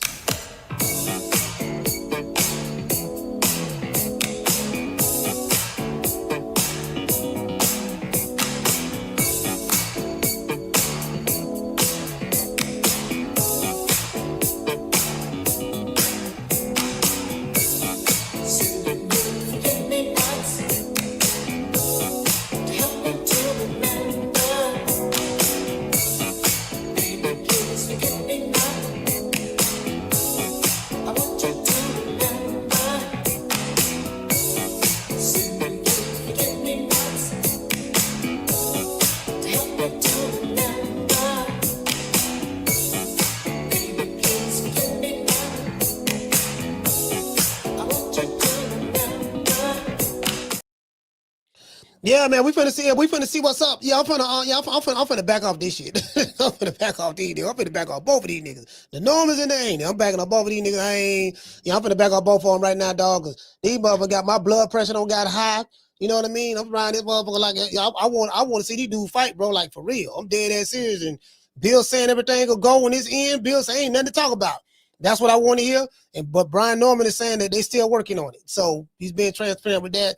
So apparently there's nothing set in stone with the Normans. Because one guy is saying we did what we supposed to do. The other guy say they still working on it. So we gonna find out. And then another thing that threw a monkey wrench in the game, this guy that's the CEO of Fighters First Management, who Dom said in the chat that's who Ness gets all this information from. He's posting tweets saying that unless he's being punked, he's hearing there's no fight between Haney and Norman Jr. Like, why would he put that out there? Like, why would he like that's the $1 million question. Why would he put that out there? Why? Forget Bill, forget Brian Norman. Why would this dude, Adrian Clark, put that out there? Why? So we're gonna see what's up, man. It is what it is, man. Shout out to everybody in the chat, man. Shout out to my sister Tila, man. The one, Mr. Ham. Shout out to the Natural. Dr. Mario. Superman flying through the say today. Shout out to let's see who else we got in the building. Hey, shout out to for sure. What he say? He said because he's attention seeking like a bee. Oh, okay, like a BI. Hey, he say because he's attention seeking like a BI. Man, I went to I got to go to the gym, man. I got to do my cardio, man. Much love to everybody in the chat.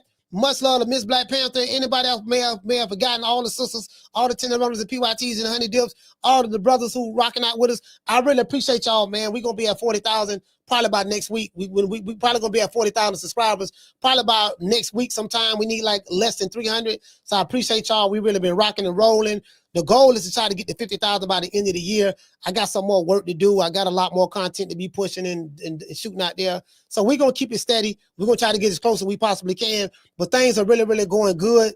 Shout out to the True Media family, the TMP family. If it wasn't for y'all, man, we wouldn't be where we at. You guys do a lot of sharing. You guys invite people to come to the show. I really do appreciate that. How do I know? Because my analytics tell me so. My analytics tell me this is how people are discovering you. This is how they finding you. This is what it is. Y'all doing y'all job, and we dropping the shorts. The shorts is happening as well in other videos. I've been producing more content. So when you produce more content, you increase your chances of getting more subscribers and having YouTube recommend your videos to the people. Because that's what really happens. Once you get YouTube working for you, there's really nothing nobody can do to stop you. Once YouTube start working for you. When your videos and your channel start getting recommended by YouTube, that's when you have YouTube working for you. Then there's nothing no one on the sideline can do via bot, via whatever. Dude, you got to stop YouTube. You dig? True. And you can't stop YouTube from your baby mama rental center furniture. Okay? Catch you guys on the next one. You know my motto. Don't meet me there, beat me there. Peace. Man, I'm out of here, bro. Let's go. Man, I'm out of here, bro. Let's go.